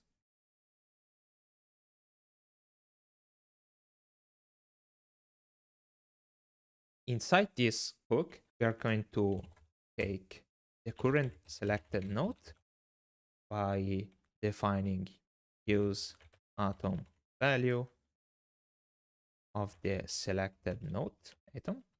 And basically for now, we are going to return the selected node. So now this hook can be used inside our component markdown editor. So we can go here and use the use markdown editor and extract the selected node. But let's remember that this selected node can be null. So in case this selected node is null or undefined, we are going to return null. So we are not going to display anything. Great. The next thing that we need to update is the markdown content, which will be equal to the selected node.content. And also we have to update the key to selected node.title. So here, by setting this key, we are saying that every time we have a new node, this editor has to be re-rendered from scratch. So the entire content will be updated correctly with the expected content inside. Great. So let's save and let's open up our application and see if everything is working as expected. We have node 2 selected and it say hello from node 2. If I select the node 1, say hello from node 1. Here we have hello from node 0 because this is actually the node with index 0. But you can see that the content is displayed correctly. And actually you can go here and type something. Even some markdown like an heading or a block quote or some bold text. But obviously as soon as we change node and we go back to the previous node, all the content will be lost forever because we don't have any way to save our content. Soon we will see how to save the content of the nodes inside our file system in order to be retrieved later on and don't lose our changes. Great. Okay, before moving in, I want to show you a quick thing that maybe you didn't notice. So if we go back to our application, you can see that if I scroll the content and now I open up a new node, you can see that the page, like the node content editor, gets scrolled. So it's very important to reset the scroll every time we change node. So in order to do that, what we need to do is the following. Go back to the app.tsx, and here we are going to define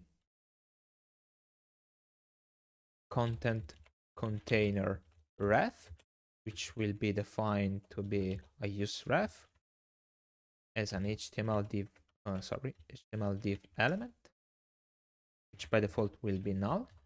We need to import the useRef hook, and now obtaining the reference to this content by saying ref equals to content container ref. Great. So at this point, what we are going to do is to define a function called reset scroll, where basically what we are going to do is to take the content container ref, take the current value, and if it's defined, we are going to set the scroll to 0, 0, or it means we scroll to the top. And this reset scroll needs to be passed to the node preview list. So we need to execute this function every time we select a new node. But who is in charge of selecting a new node is the node preview list. So what we can do is defining a node select prop here, where we pass this reset scroll function. And now let's go inside the node preview list. We need to extract this onSelect from the component props. So let's go here and let's define an export type node preview list props, which will get all the props of a UL list HTML component, but we will get also this onSelect. Now we can replace this with the node preview list props, and here extracting the onSelect. And this onSelect, if you remember from before, can be passed to this useNodeList hook, which will execute this onSelect after we select a new node, obviously if it's defined. So now, if we go back to our application, you can see that if I scroll a little bit and then change node, you can see how the scroll is setting back to the top. Let's do it another time. Change node, and we get back to the original scroll. Great job. Now let's move on and let's open up our application. What we are going to do now is adding the interactivity for creating a new node and the relative function for deleting a node. Great, so let's close some of this tab. And now let's head into store, index.ts, and here we're going to create two new items, one for create and one for deleting a node. So let's start with the creation of a node. So let's call it create empty node item. And this will be actually a writable item. So the first parameter will be null. Then we are going to extract the get and set function, and we are going to execute our function. So first thing that we have to do is getting the list of our nodes by saying gets nodes item. So we need to read the list of our nodes, and from here we have to define a title for our node.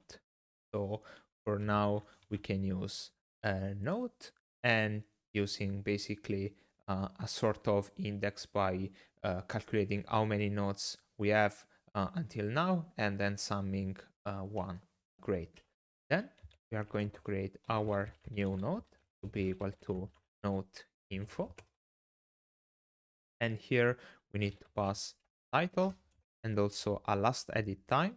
We can use date.now to get the milliseconds of the current time where the node has been created. Great. Now we have to update the nodes atom to add the newly created node. So let's say set nodes atom, and we want the new node to appear on top of the other. So we are going to say new node. And actually, what we want to do here is to spread all the previous nodes, apply a filter. Here, what we have to do is get the current node and say that if the node title, and we want only the nodes that are different from the new node dot title. So in this way, we are keeping only the nodes that doesn't have the same name of the newly added node. So this one is for updating our list of nodes. Another thing that we want to do is update the selected node index atom and set it to 0. The reason why we are using 0 is because our new node will be at index position 0. And generally, when we create a new node, we want that to be selected. So in this way, we know that it will be at index number 0. And with this trick, we are going to select that new node. Great job. So that was it for our create empty node atom. We are gonna have also a relative function for deleting a node. So delete node atom will be also a writable atom. Need to extract get and set. And we need also to define this function. So here we have to get our nodes. So we are going to get the nodes, right? Then we get the selected node by saying get selected node atom. Obviously, when we say delete node, we want to delete the node that is currently selected. Great. Here, we need to check that if we don't have any selected node, we can just return because there are any nodes to delete. And then what we are going to do to update the list of nodes, so the node atom, and say that apply this filtering where we say node.title is not equal to selected node.title. So here we are saying, let's filter out only the nodes that have the same name of the selected node, basically. And after having removed our selected node, we don't want any node to be selected anymore. So what we are going to do is to set the selected node index atom and set it to null. Great job. Okay, now the next step is adding those handler to the relative button. So let's go inside the new node button, and over here, let's take the create empty node, which will be retrieved by using the use set atom of the create empty node atom, or the atom that we have just defined before. Then we are going to define a function called handle creation, which is a function that basically will call this create empty node. And we are gonna pass this handler to the onClick event handle creation. Great job. We are gonna do the exact same thing for delete node button. So let's go here and say const delete node, which will be equal to use set atom of delete node atom. We have to import this. Actually, here we can remove the renderer, right? And then we are going to define our handle delete, which will be a function which will execute the delete node. Great. So finally, we will pass the onClick event handler to execute the handle delete. Great job. So let's test these changes now. Let's go back to our application. So now if I click over this button, a new node is created, even though the content is not, correct. But you can see that now the nodes are correctly added. We can add as many nodes as we want. If I hit the delete button, the nodes is selected, and we don't get any node selected anymore. So we can delete this node 8, node 7, node 6, and node 5. Great job. As of now, our application is almost ready, but it misses the most important part, which is storing our nodes inside the file system in order to persist the data even when the app gets closed or quitted unintentionally and so on. So the current implementation that we have is inside the store index.ts, where we are using Jotai to store basically our nodes, but currently we are using fake data. So what we actually are going to do is to persist our nodes in the file system. In particular, if I open up the terminal, we're going to store our nodes inside a folder called notemark, which I have already created for now. And this folder is going to be declared under the user home directory. In my case, is inside user/Jonathan/notemark. We are going to have multiple nodes, like for example, node 1, and we are going to use the .md extension in order to highlight the fact that this file is a markdown file. Great. So the point is now understanding how we are going to interact with the file system. So basically, we are gonna use the Node.js file system API, which provide multiple function to read file or getting file information, writing file. But the main important thing to understand is that since this is our restricted API, which can be accessed only inside a Node.js environment with privileged rights, all this kind of operation will be executed inside the main process. In particular, if you recall from before, we have our main folder, and under this main folder, we are going to define under the lib folder a set of functions to write, read, and getting nodes information inside this notemark folder that we define to store our nodes. What we are going to do now is first defining this function to interact with the file system, and then inside the preload script, we are going to define some IPC function that will permit the render process to communicate with the main process to perform this kind of operation. Let's go back to our application and let's close these tabs.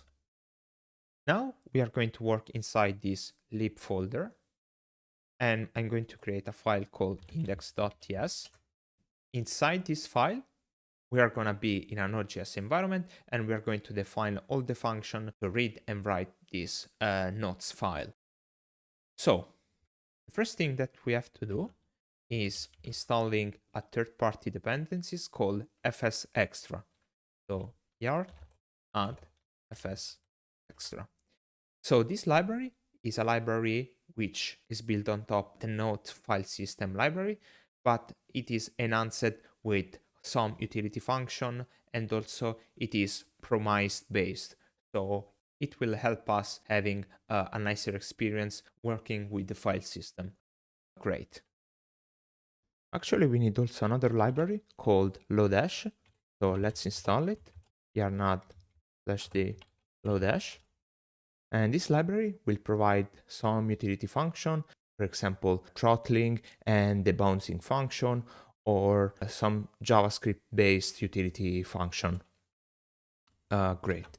So here I'm gonna start to define a first function that is gonna be called getRoot_directory or dir. And basically what this function will return will be a string that will return the root directory of our Node application. And as you might recall, this will be placed under our home directory under the folder notemark. Great. As you can see here, I used the function omdir which returns the string path of the current user's home directory. And it comes from the module OS, which can only be accessed from a Node.js environment. Also here, I don't like to have this hard-coded string. So under the shared folder, I'm going to create a new file called constants.ts, and I'm going to export some constant variable like app directory name, which is gonna be called notemark. And we're also gonna have the variable file encoding, which will be equal to UTF-8. Actually here I made a typo, encoding. Great. So now this variable can be reused and will help us avoid, having code duplication and hard-coded string and so on. Okay, let's close this tab. And here now we can use app directory name, which will come from the shared library under the constants file.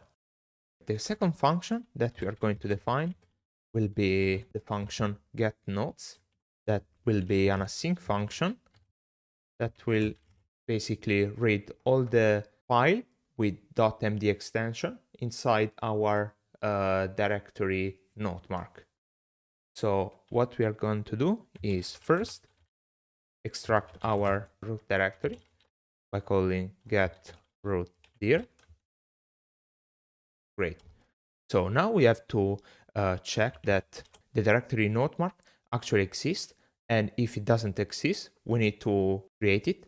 And for doing that, this kind of operation, there is a function called ensure dir that comes from the module fsextra, which will do this kind of operation for us.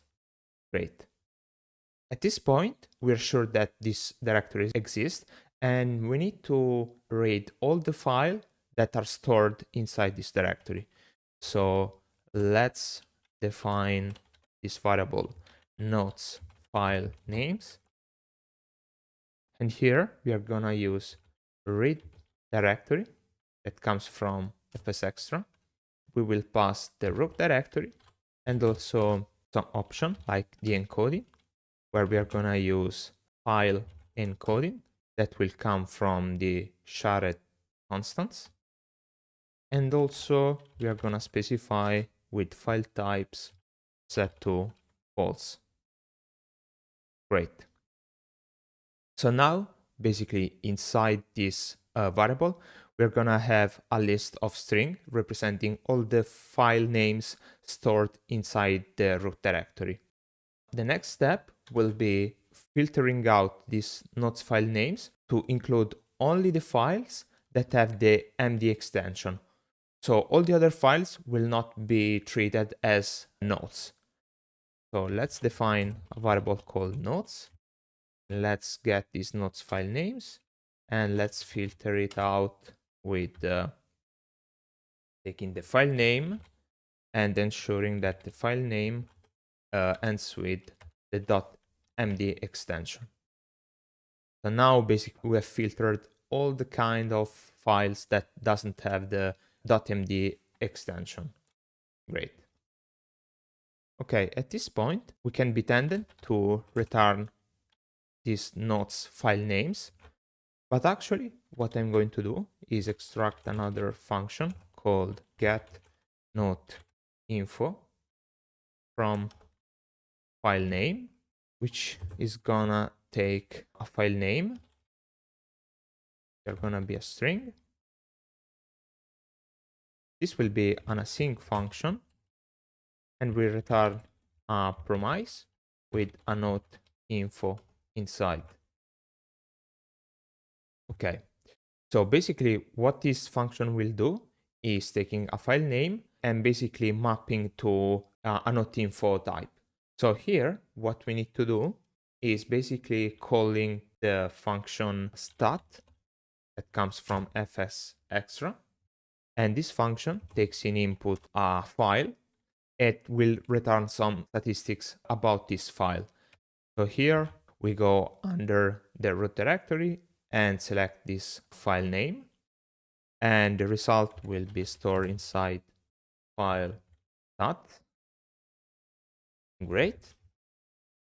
And so now we have to return note info as expected from the return type. So we need to return a title, which is gonna be basically the file name without the .md extension. So for doing that, we are gonna use this regular expression that will remove the .md extension from the file name. And then we also have to return the last edit time, which is gonna be the file stats.mtime. So this property basically returns the last edit times in milliseconds that the file was edited. Great. So now we have our get note info from file name, and we can call a function to map every nodes to the respective note info class. So in order to do that, we are gonna call promise.whole, and we are gonna map with every nodes and call the function getInfo from file name. Great. So what we did is execute this get note info from file name for every nodes that we have stored inside here. And now if we are going to see the return type of our get nodes, you can see that it returns a promise with a list of note info. Great. Okay, actually, let's copy this type, because under the shared folder, I'm going to create a new file called types.ts. And inside this file, I'm going to export the type of the function we just defined. So get nodes, and it will be equal to the type of the function that we actually have defined. We need to import the model. And now this get nodes can be set as a type get nodes as a type declaration. The reason why we did this is because this function type is gonna be used in multiple files, and so we need to have a shared type. Great. The next step will be going inside the main folder under the main index file. This is basically the file where we are creating the window and setting up all the listener and events.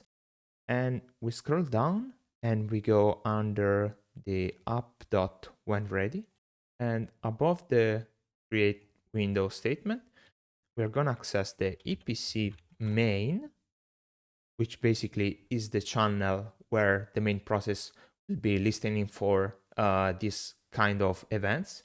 We are going to use the function handle to listen for the events get nodes.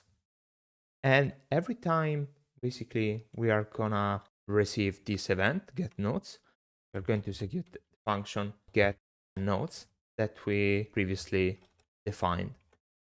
Actually, let's update this import to be het/lib to leverage the path analysis. And if we go back here, the first parameter that this EPC handler expect is an event, but we are not interested in the event of this function. We want all the arguments that can be passed through this IPC channel. And we can take these arguments like using the spreading syntax. And here we can use a Typescript trick to get the parameters from the get nodes type that we previously defined, and then spreading out these arguments just like here. So this is super useful trick, so that every time we change this type, Typescript will, it will act as a reminder that we need to update these arguments right here, and also the arguments that this function expects. I think that this is a super useful trick, even it's a little bit advanced, but it will come in handy later. Great. So now we set up a listener from the main process from the get nodes, But obviously, there must be someone that will invoke these get nodes. And the one who will be in charge of invoking this event will be the preload script.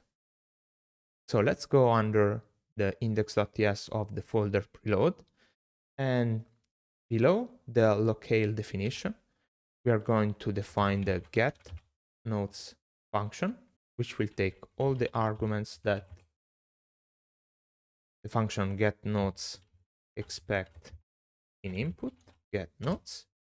And here we are going to use the EPC renderer dot invoke function to call, the function where the EPC main is listening, passing all the arguments that it expects. So here we have to import the EPC renderer from Electron, and here we have to add a comma.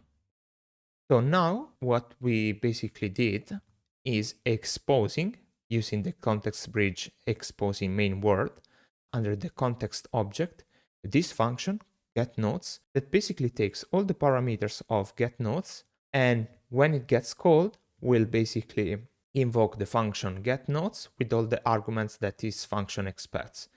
This is basically a sort of proxy to avoid exposing the entire EPC renderer object to the renderer process.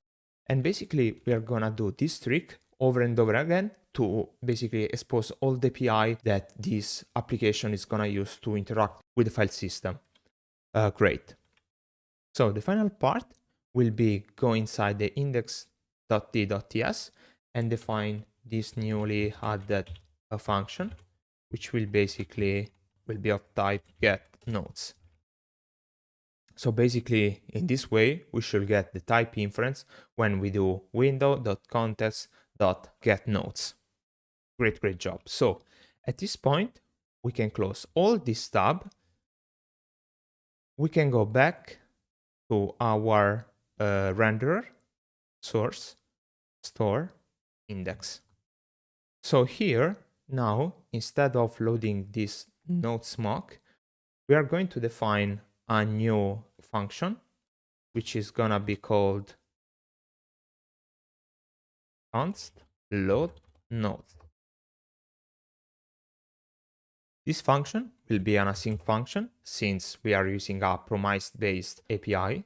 What we can do here is loading all the nodes stored in the file system by calling await window dot context dot get nodes. Great.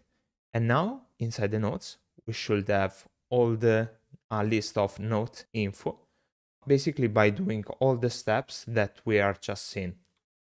Another thing that we want to do with this function when we read them from the file system is to sort them by most recently edited. So we are going to return these nodes by using the sort function, which is gonna take A and B, which are the two nodes that are gonna be compared, and we are going to do B dot last edit time minus A dot last edit time. So this is a way to compare two nodes and getting the one that is most recent. Great. Okay, but now we have to call this function load nodes inside our nodes atom because we don't want to use the nodes mock anymore. So what we are going to do is actually define another atom called nodes atom async, which is gonna be an atom with type node info, an array of node info, or a promise of node info. And this atom is gonna have as his initial value the result of load nodes, so the result of this function. At this point, what we want to do is to use this nodes atom async inside the original nodes atom. But here we are mixing some async stuff with sync stuff. A way that Jotai allows us to handling async stuff is by using the unwrap function. So let's remove this item right here and let's use unwrap. It's gonna come from import unwrap from Jotai utils. And this unwrap takes in input an async atom, in this case not atom async. Basically, the way that unwrap work is that if this promise is resolved, will return its original value, so the value that is stored inside these load nodes. But when it's currently pending, what we can do is take in the previous value and just return it. So anytime that we call this atom async, if it's gonna be pending because it's reading from the file system, we can return just the previous value, which can be a list of node info or undefined. Obviously, this undefined must be handled by all the React components that are using this nodes atom. In fact, you can see that now some of the atoms that are reading from the nodes atom start complaining because it says that nodes now is possibly undefined. So here, what we can do is saying that if the nodes are not defined, for example, we just return null as the selected node. Also here, we can say if nodes are not defined, just return. And also here, if the nodes are not defined, just return. So great, we have fixed all of the atoms that were Typescript were like complaining that something could be wrong if we didn't handle it correctly. But now, if we open up the terminal and run this command, yarn type check web, this command basically parses all the files and searching for possible Typescript error. In fact, it says that some files are throwing some error, like the node preview list.tsx. Let's see what is actually going on. And you can see that nodes here is possibly undefined. So here, as the other case, we are going to return null if the nodes are not defined. And also here, instead of doing this row comparison, what we can do is leveraging the function isEmpty, passing the nodes, and isEmpty will come from Lodash, import isEmpty from Lodash, which is much more cleaner. So let's run again our type check. So on the renderer process, we don't have any problem, but we have to run it also for the main process. We don't have any sort of problem. Great. So now what I'm going to do is to close our application and start it from the beginning to see what is going to happen. And you can see how we don't have any nodes, because if I open up my terminal, if I run pwd, I'm under the notemark folder, and if I run ls, we don't have any file. So let's close this application, and for example, let's create two files, note1.md and note2.md, and let's put this content, hello from note1. We are going to redirect this content inside note1.md, and we are doing the same thing for the note2. Okay, so now inside the folder notemark, we have two files. If we're gonna print the content of the note1, for example, we have this content. Great. So let's go back to our terminal and let's run our application from the beginning. And you can see how our nodes are magically appearing and are directly read from the file system. Obviously, if I'm going to select this file, you can see that the content is actually not correct, because for now we are just reading the like the file names and some information, like, for example, the date that this file was last edited. And now the next step will be fetching the content of these nodes to be rendered inside the editor. So let's do it. Great. At this point, let's go back to our main lib. And here we are going to define a new function called read node, which will be an async function, which will take in input a file name, which is going to be a string. And from here, we need to extract as always, the root directory, and then return basically the content of this node. The way we are going to do this is by using the function read file from fsextra, and we are going to pass root directory / file name along with the extension that we expect, which is .tmd, and then we are gonna pass the encoding to be the file encoding. Great. So now we need to reapply the same pattern we did before. So let's open up our Explorer. Let's go inside the main index file. And here, let's define the EPC main.handle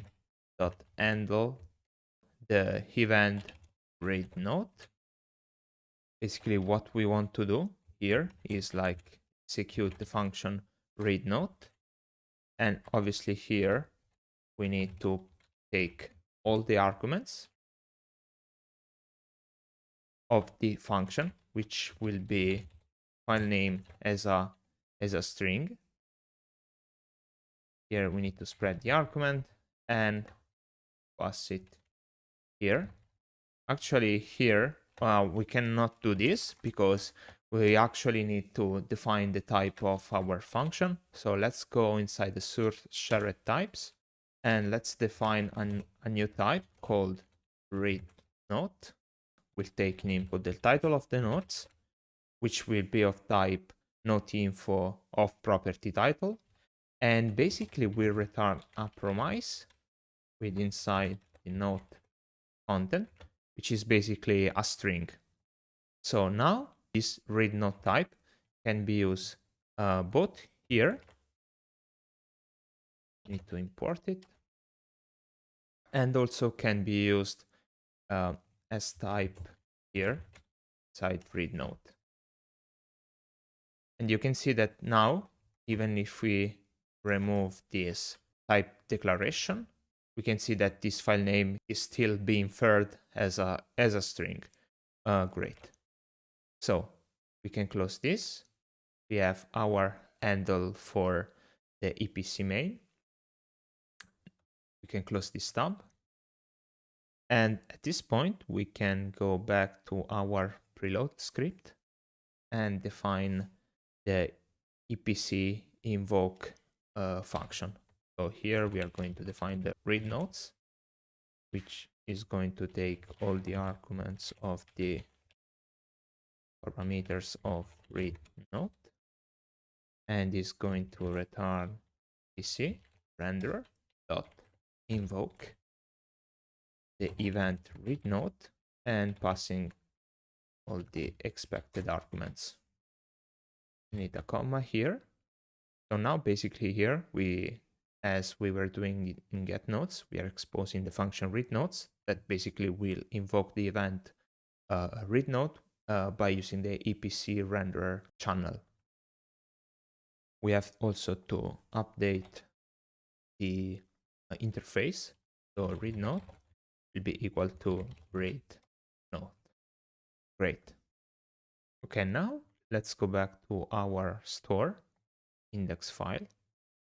And we need to use this read node function that we actually define.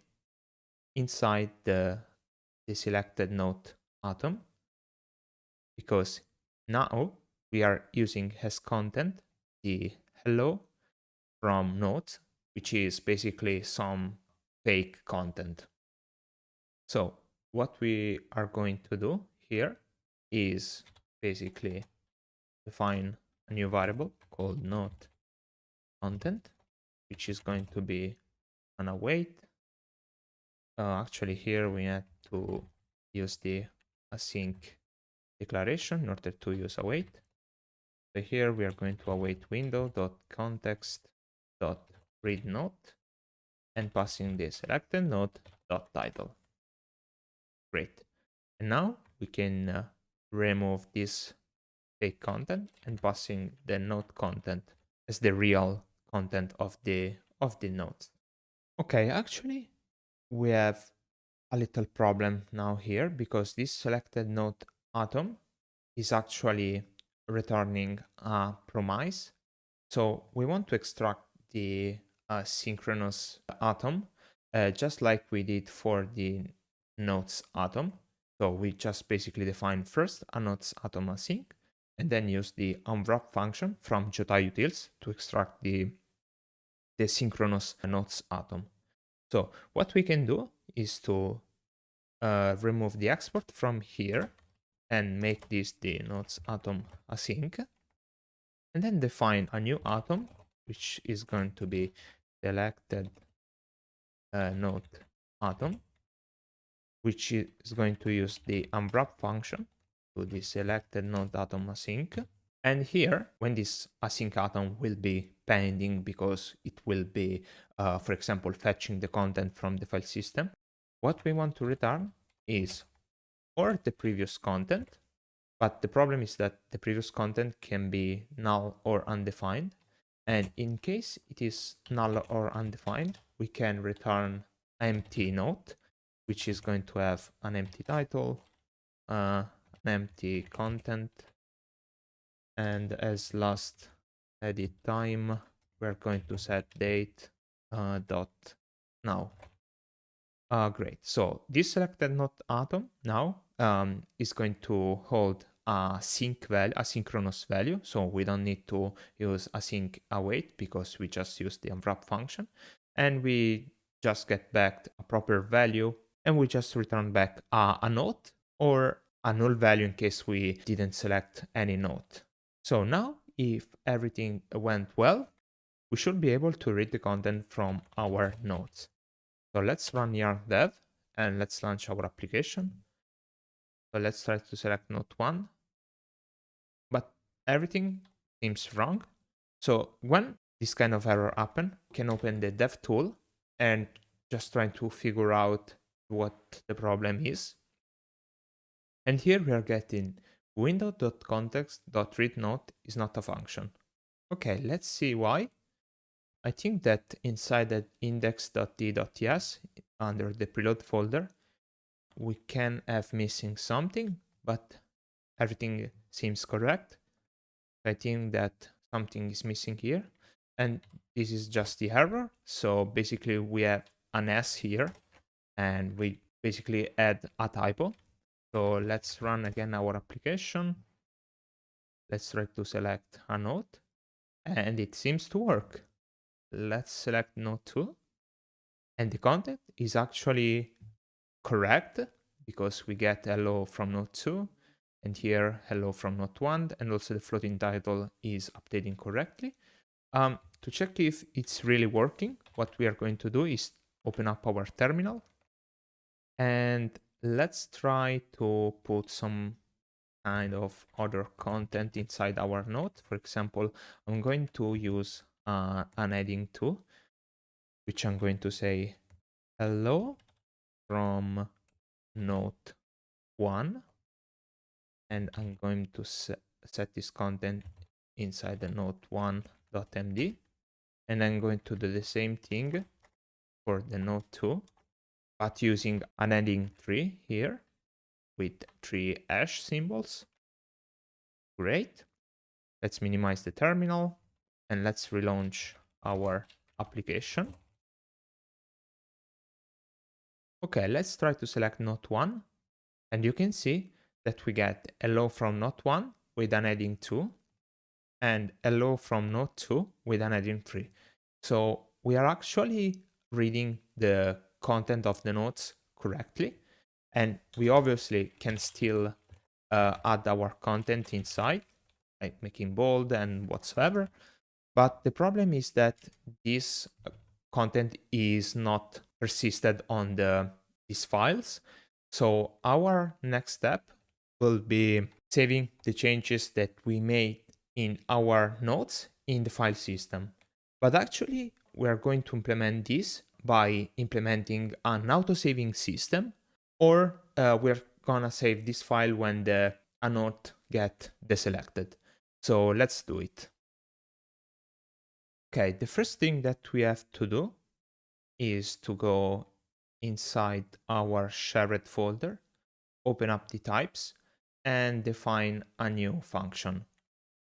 The function that we are going to define will be write note, and is going to take a title, which will be of type note_info of property title, and is going to take also the content that we are going to save inside this note, which will be of type note content. And we are going to return a promise with basically void, because we are not returning back any kind of value to the who is gonna call this function. Next step will be open up mainlib index.ts and define a new function called export const write note, which will be of type write note. And this will be an async function that is going to take file name and the content. We're going to extract the root directory of our application. Great. I'm also going to console log some useful information. In this case, I'm going to log writing note with the file name of the note that we are going to write. So here we're going to execute write file from fsextra. We have to pass the path of the file we want to write, which will be located under root tier / file name .md. We're going to pass the content we want to write, and also specifying some option like the encoding, which will be equal to the file encoding. So, and that's it for our function write note. This is everything we have to do for, saving some content on a file in the file system. The next step that we are going to do is to define the EPC main handler. So let's go here and define EPC main handle, and we're gonna call this write note. And this will be a function that will take some arguments. We're gonna take from the parameters of write note, and we are going to execute the function write note from our library, passing all the arguments that this function expect. Okay, now let's head to the preload. So we are going to define our write note also here, and I guess that we can leveraging GitHub Copilot. And then let's go inside the index.t.ts and let's define our write note function, which will be of type write note. Great. Okay, now let's close this tab. Okay, now let's head into our store/index.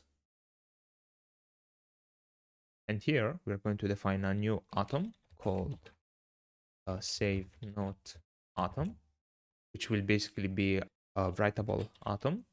So here we are gonna use the async function where we are going to extract the get and set function, and also we are gonna need the content, which we are gonna call new content, which will be of type note content. And this function is going to execute. Okay, here we need to import the node content. And here we need to extract all the nodes. So let's get the nodes atom. Then let's get the selected node. So here, if we don't have any selected node or the nodes are not defined, as always, we return because we can perform any action. So now we can basically save this data on disk. So let's call window.context.writeNode. And here we have to pass the title and the content. So select the node.title and the content will be the new content. Great. Also, what we want to do is update the saved nodes last edit time in order to show the date of the nodes being updated every time it gets saved. So here we are going to use the set function to update the nodes atom. And basically here we are going to use the map function. Here we are going to extract the current node. And here what we are going to check if the nodes.title is equal to the selected node title. What we want to do is to update these nodes by just merging the previous data and updating the last edit time by setting the date and setting the current millisecond. And here we are going to return the node. So basically, this is the node that we want to update. So if this is the node that we want to update, we update the last edit time. Otherwise, if it is another node, we just return it.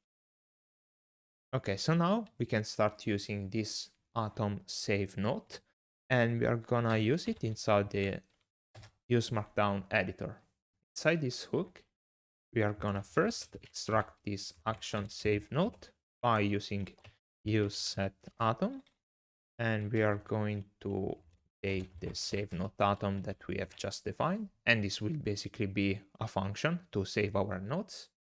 Another thing that we need is the editor reference. So this editor ref will basically hold the current markdown that is stored as a string inside the editor. So here we are going to use a useRef by passing mdx editor methods. And for initially we will pass it a null value. Let's import this ref from React. Okay, so now we have to define two functions. The first function will be called handle auto saving. Basically, this function will be triggered every X seconds and will save our nodes automatically. So let's start by defining our function first. So this will be an async function that will take some content, which will be of type node content. So here, what we need to do is to first check that selected node is valid. So if it's null or undefined, we will return. Otherwise, we perform the saving action. So let's first add a console log, useful for understanding when this function will be triggered. So here we are gonna say auto saving, and we're gonna also print the selected node.title to understand what nodes has been saved. And then just call the await. We're gonna use the save node that we defined here. And we just need to pass the content. Let's go here and let's export the editor reference and also the handle auto saving. Now let's go back to the markdown editor, and here let's extract the editor reference.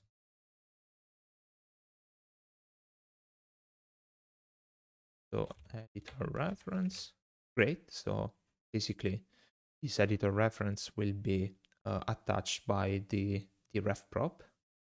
Then we have to extract the function handle autosaving, which will basically be triggered every time the content inside the editor will change. So here we have the event listener on change. The problem with this approach right here is that every time we type something inside our editor, we will perform a saving action, so a file system operation every time we type something with our keyboard, which can be very, very fast. So the way to actually better handle this handle autosaving is to throttling the entire function. We can go here and extracting the function throttle from Lodash.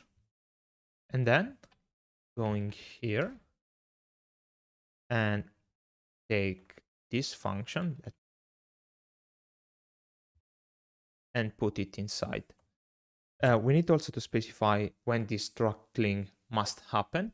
So we want the autosaving to, for example, to be executed every 3 seconds. So we need to pass 3000 milliseconds. And we can also pass some option. Initial autosaving must not be triggered, but the last autosaving should always be triggered. Okay. So actually, what I don't like here is this magic value, put it here. So let's go inside the shared folder, inside the constant, and let's define a new constant value called auto saving time, set to 3000 milliseconds, so that it can be reused here without having any magic number throughout the code base. So what this function will do is to execute the saving operation, not every time we press some key in our keyboard or we perform some kind of change inside our editor, but it will only be executed every third second. So this will prevent to execute too many operations on the file system, which can be, very daunting and affect the performance of the entire operating system and the application itself. So now everything should work as expected. So let's try to run our application. And let's take Note 1, for example. Okay, first let's try to insert some content. So this is some new content. Okay, so you can see that here we triggered a writing note. So actually our content has been saved, but for actually being secure of that, let's change note. And let's go back to our Note 1, and you can see that content has been saved. Another way to check this is to open up the terminal. You can see that here we have our two notes, print the content of Note 1, and you can see that it has been updated correctly. So our saving system is working correctly. Let's go back to our application because I want to show you something else. If we open up the DevTools, we have the console here. Let's just clear it out.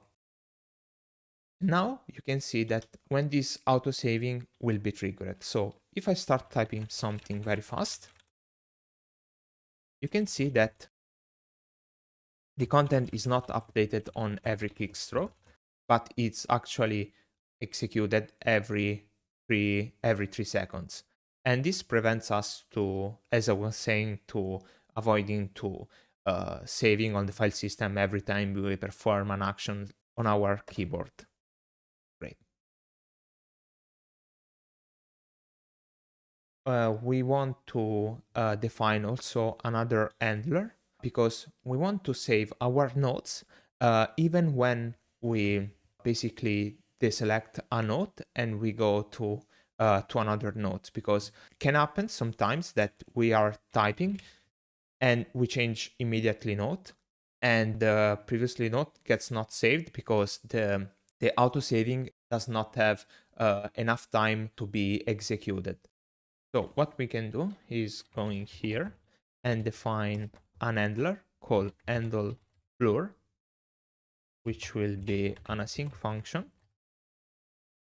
which is going to be executed every time we select a new node. Okay, so inside this function, what we are going to do is to first, if the selected node is not defined, we are going to return. And then what we are going to do here is that every time we go from a particular node to another one, we must be sure that the previously queued autosaving function must be cancelled, otherwise we risk to overwrite the content of another node. So the way to do this is to go here and take in the handle autosaving function that we defined here, and we run the function cancel. So as you can see from the documentation, this will throw away any pending invocation of the debounced function. So when we deselect and select a new node, we want also to save the previous content of the nodes that we were editing before. In order to get the content of the previous nodes, we can leverage the editor reference, get the current value, and get the markdown content. So here we can say that if the content is not null or not undefined, we are going to perform the save node operation and passing the content. So now we can export this function handle blur. At the same time, we can go back to our markdown editor, and you can see that here we will have an unblur event. So here we can extract the handle blur and execute it here. Great. Let's try out our application. Okay. So let's select node 1. Let's say that I want, for example, to delete some content and put in something else. Okay, you can see that now the two nodes are not overwritten accidentally.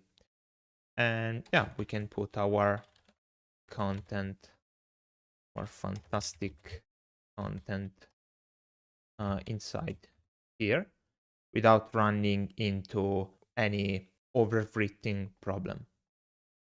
Now that we can select our nodes and edit our nodes, what we are missing is like implementing a way to create a new node and at the same way implementing the button deletion. So we can start with the button creation. So let's head into, so first let's close all of this tab.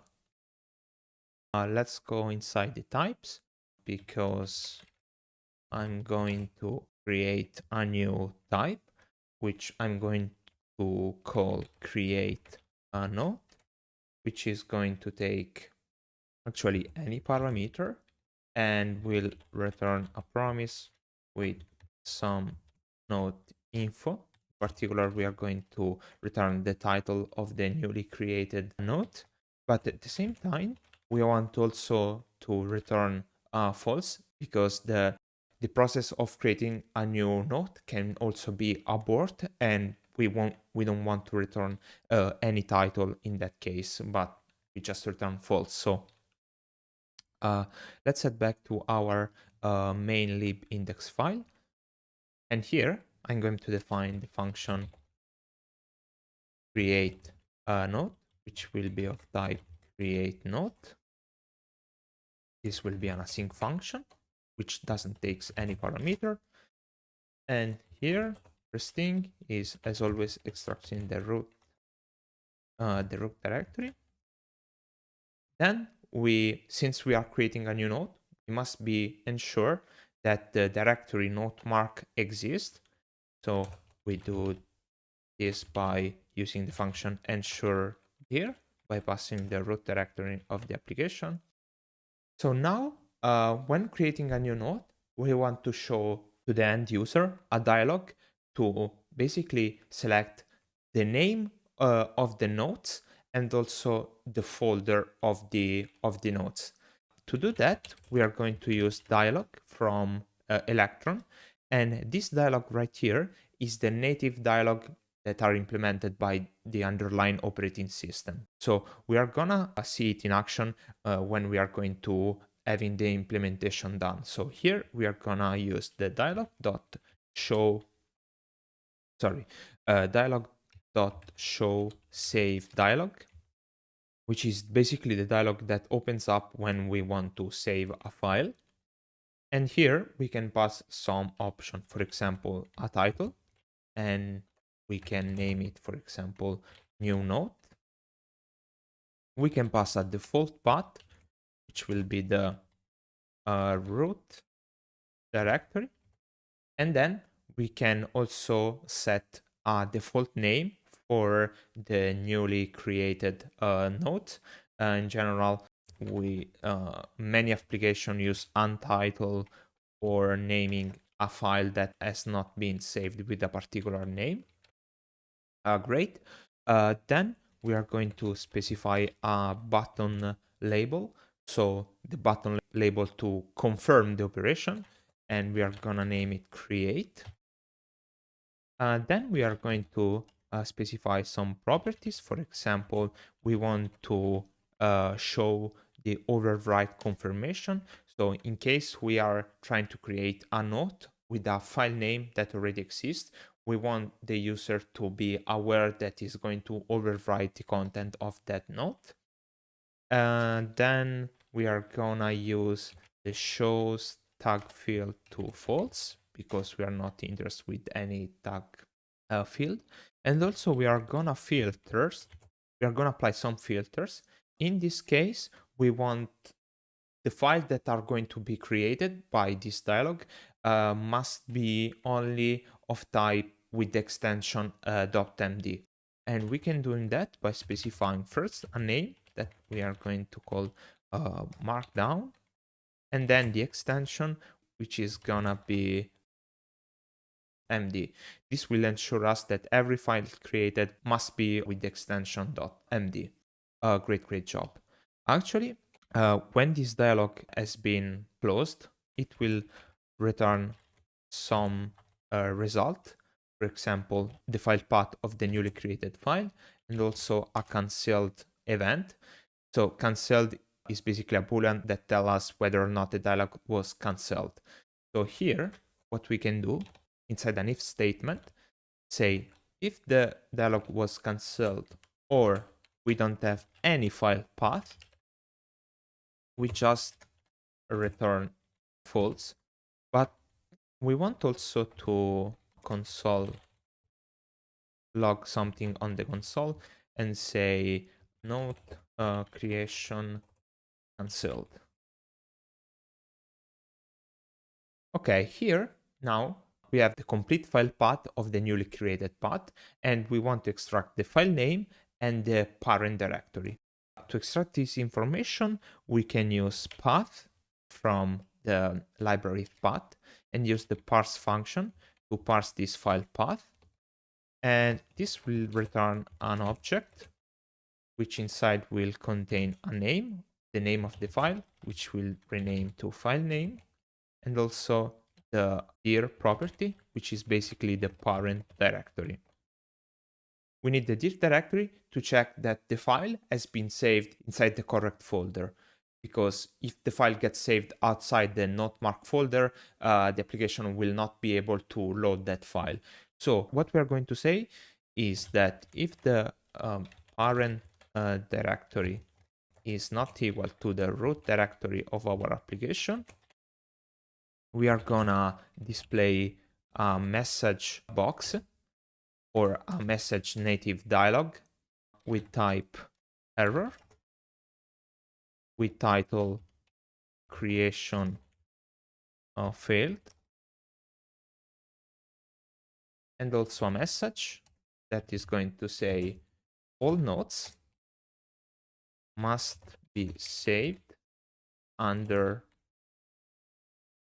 root directory.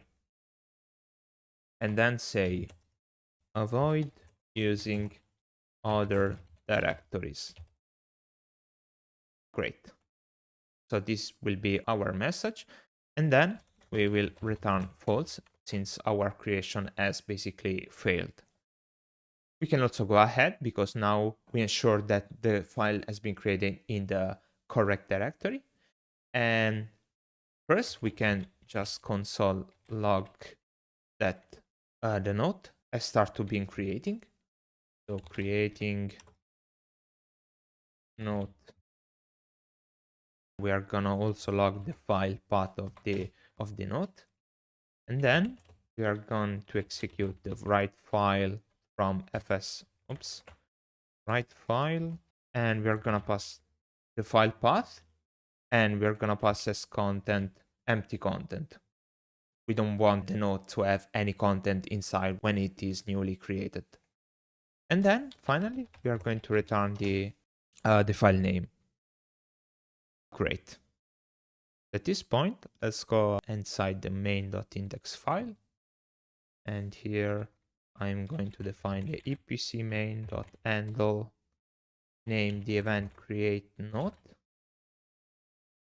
This will take all the arguments, parameters of the function create node, and is going to execute the function create node.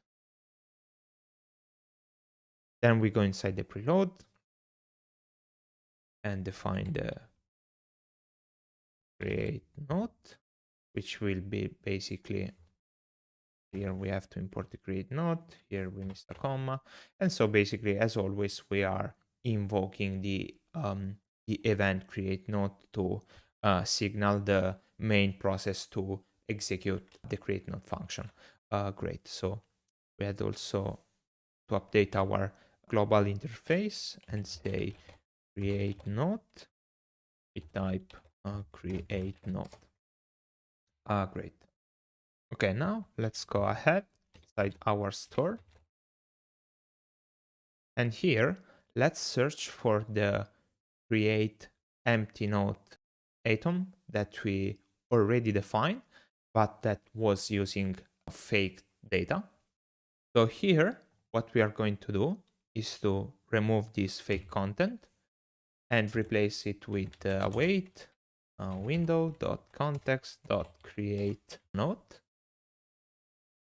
Actually, we have to specify the async keyword here. So here, basically, we create the node, and inside this title, we return or the file name of the node or false. In case we didn't create anything, so if not title, we are going actually to return. And yeah, actually, this is the only thing that we need to update because the other remaining parts will be left as they were before. So great. Now what we are missing is going inside the new node button. And actually here, we need to update this handle creation handler. We need to specify that it will be an async function and specify an await here. Now we should be good to go. So let's go here and let's restart our application.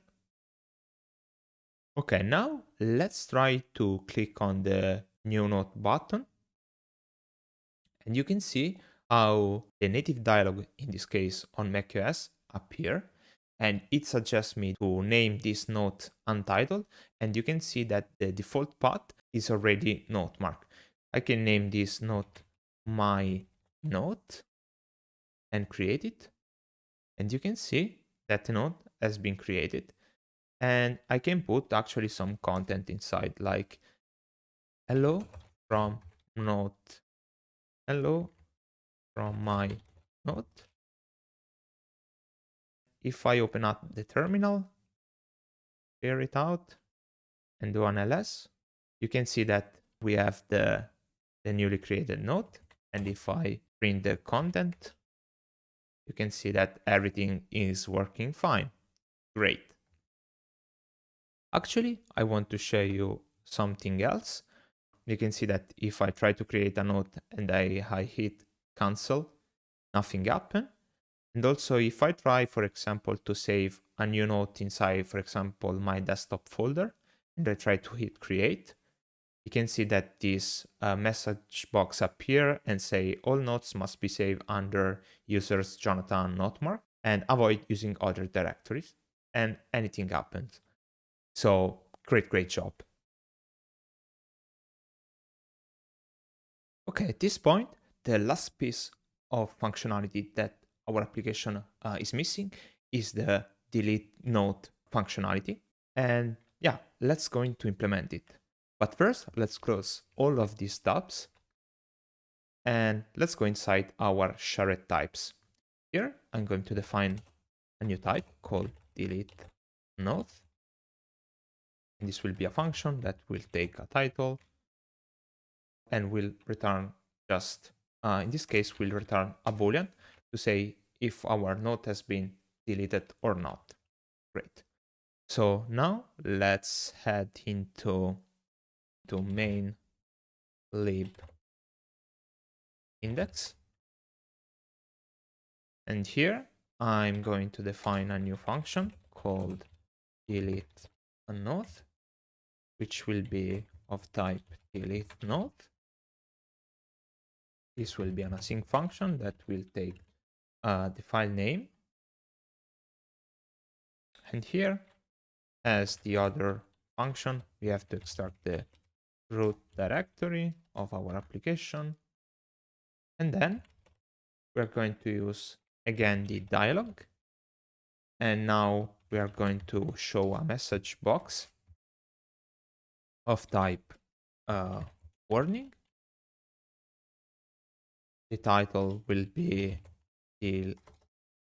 delete note. The message will be, are you sure you want to delete the, and specify basically the file name. Sorry, the question marks should be attached. We're going to specify also two buttons. First will be the delete button, and the second one will be the cancel button. And here is important to note that the first button will be attached to the index number 0. So 0 is delete button and 1 is the cancel button. And this will be super important for the following properties, which will be the default ID, which we are going to set to 1. So default ID is basically the index of the button in the buttons array, which will be selected by default when the message box opens. And also for the cancel ID should be mapped to the cancel button. Okay, so at this point, we can say that we can extract the response that we get back from this dialog. And here we can say that if the response is equal to 1, that means that the deletion has been cancelled. So we are going to log note deletion cancelled. And we basically are going to return false because the deletion operation has been aborted. Otherwise, we proceed with the deletion. So we're going first to add a log, which is going to say deleting note, file name of the note that is being deleted. And then we're going to call the remove function from fsextra and passing basically the root directory and the file name along with the extension, which should be a .md file. And then we can just return true. Great, so this is our notes deletion operation. So now we should go back to our main index and define the epc main.handle event. And we are going to call this event delete note. And actually here we can just update the suggestion from Copilot. Here we are going to use delete note and passing all the arguments. Let me check that everything is working. Yeah. Great. Now let's head into the preload script and define here as well the delete node function. Here we can just improve the suggestion given by Copilot. Great. And finally, update index.t.ts and define this delete node. Okay, at this point, let's go inside the store and let's find our delete node atom, which is this one. So here, what we need to do now is basically call the function window.context.delete node, passing the selected node title. Obviously, when we are going to press the button delete, we're going to delete the node that is currently selected. And here we can first we need to declare this as an async function using the async keyword. And here we are going to extract the result, which we are gonna call is deleted, which will be a Boolean variable, which can be true or false, obviously. In case it's not, the operation has been aborted, we can just return. Otherwise, we basically leave everything as is, because if you recall from before, here we are basically filter out the deleted node. So basically removing the nodes from the Jotai internal state. And here we are basically deselecting any node. So we want any node to be selected after we just deleted the currently selected node. Great.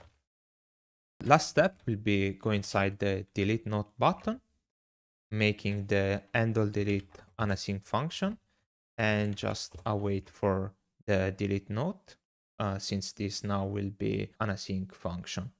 So now we should have everything setting up. So let's run our application and let's test the deletion. So now I have selected the mynode file that we previously created, and let's try to delete them. So the message box appears and say, are you sure you want to delete my node? If I hit cancel, anything happen. But if I hit delete, the node is currently removed from the node list. And also if I use my terminals and type ls, you can see that my node is no longer here. We can just make also another test. Let's create a new node, which I'm going to call delete node. Create it. And I'm going to type, please delete this node as the content of the nodes. Okay, now let's switch back to our terminal. Let's do an ls. Here's the delete node file that we just created. If we go back to our application and delete the node, you can see that has been correctly deleted since it's no longer here. So great job. Okay, so now let's close all of these tabs. And I want also to add a little bonus tip. If we open up our application, I want to show a welcome node in case a user does not have any nodes, so he can get a clue on how this node application work. So in order to do this, what we are going to do is first minimize all of the open folders. Then under the resource folder, I'm going to paste a static markdown file called welcome node. And this is basically pre-built markdown node that I came up with, where I basically explain how node mark works. And we want to show this node if as I was saying, if the user have any nodes to display. So in order to achieve these features, we need to go back to our source main lib folder, and we are going to update the getNode function to handle this case. So what we need to do, after we get all the nodes from the file system, and we filter out all the files that are not in the .md extension, we're gonna add a new if statement where we are gonna say if is empty nodes.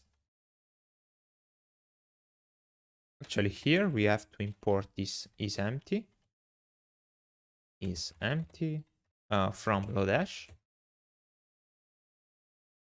If we don't have any nodes, we are going to add this welcome node. So let's start by logging some information on the console. So console.info no nodes found, creating a welcome node. Great. So now we need to retrieve the content of this welcome node.md that we just created. So let's go ahead and let's extract the content of this welcome node. Here we are going to use the read file from fsextra, and actually here we can import the path of this welcome node. Import welcome node file.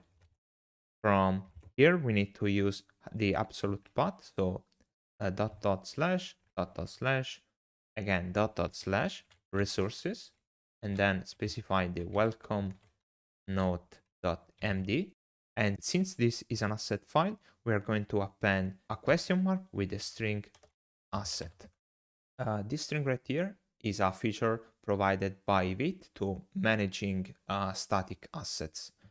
So this will be now, as you can see, a string containing basically the path of this welcome node.md, and we can reuse it here for reading this file. So here we're going to say welcome node file, and we're going to pass the encoding set to the file encoding. Great. So now we have the content of this welcome node, and the next step will be create the welcome node. So await write file. We are going to specify the path of this file, which will be the root directory / welcome node.md, or actually we're going to name this welcome.md.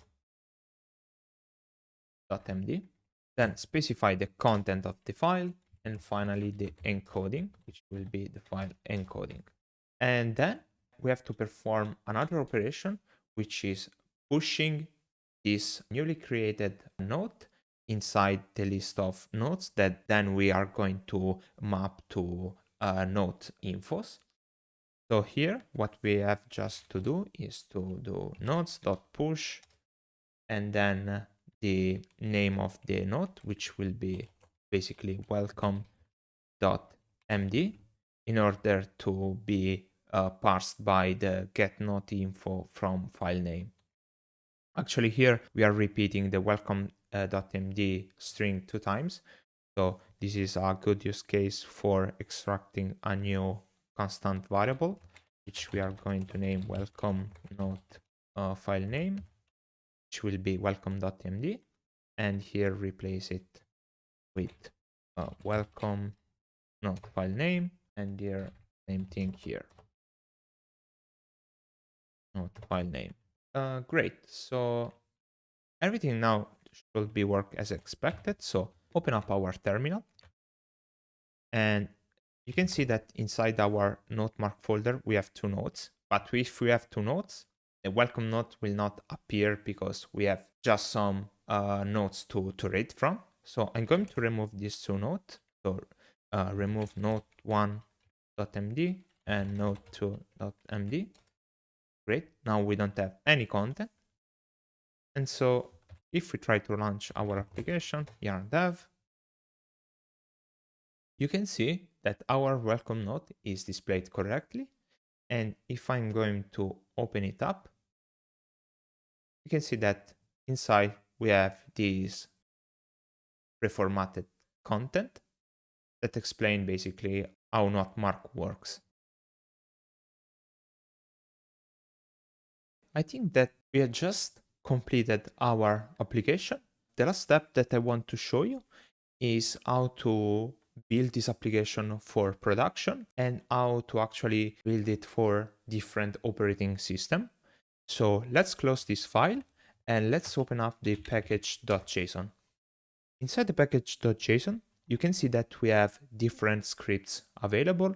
And amongst those scripts, we have the build script that basically first run a type check of the entire application and then run an Electron with build for building our application for production. We have also a post install script that basically runs the Electron builder for install all the app dependencies. And this Electron builder basically works with the file electronbuilder.yaml that we are going to see soon. And then we have 3 different scripts, one for Windows, one for Mac, and one for Linux. These 3 scripts will generate a distribution folder which will contain all the installer for installing our application as a desktop application. And this actually can be released in the different store, for example, the App Store in case of macOS. So let's give it a try.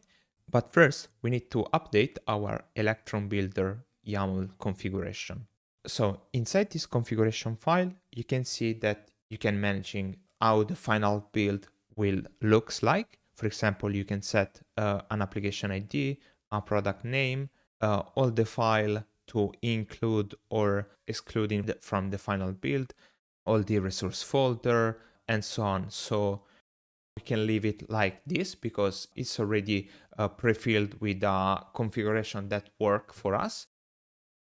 So let's open up a terminal. Let's clear out the console. Let's minimize it a bit. And the first script that we are going to run is yarn build. So you can see that it's running the type check. Everything is correct.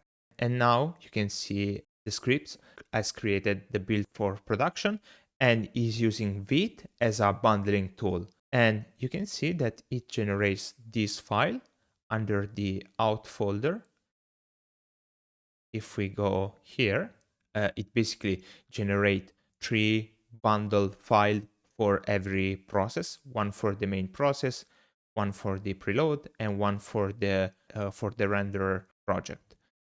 Great. We can also run this production build by running yarn preview. Sorry, by running yarn start. And our application is working fine. That was it for the application. The last script that I want to show you is built for Mac. Since I'm using Mac OS, I'm going to run yarn build Mac. And this should generate a separate folder which will contain all the necessary file in order to this application to be installed inside our macOS operating system. And it will take a little bit of time to generate all the files. So let's wait until it's done. Okay, the process has been completed and you can see that the output is this folder. Let me increase this a bit. You can see that it generates all the necessary file in order to install the application. And amongst them, we have Notemark, the version of our application, and we have the DMG file, which is an installer to install this application as a macOS desktop app. So if we are gonna run it, we are gonna have the application installed inside our operating system. Great job. Okay guys, so that's it for our Node application and for this video. Down in the description, you will find the GitHub repo for this project and also a link to my Discord channel for getting in touch with me and also for Ask Me Anything. As always, if you like the video, please leave a thumbs up, subscribe to the channel if you haven't, and we will catch to the next video.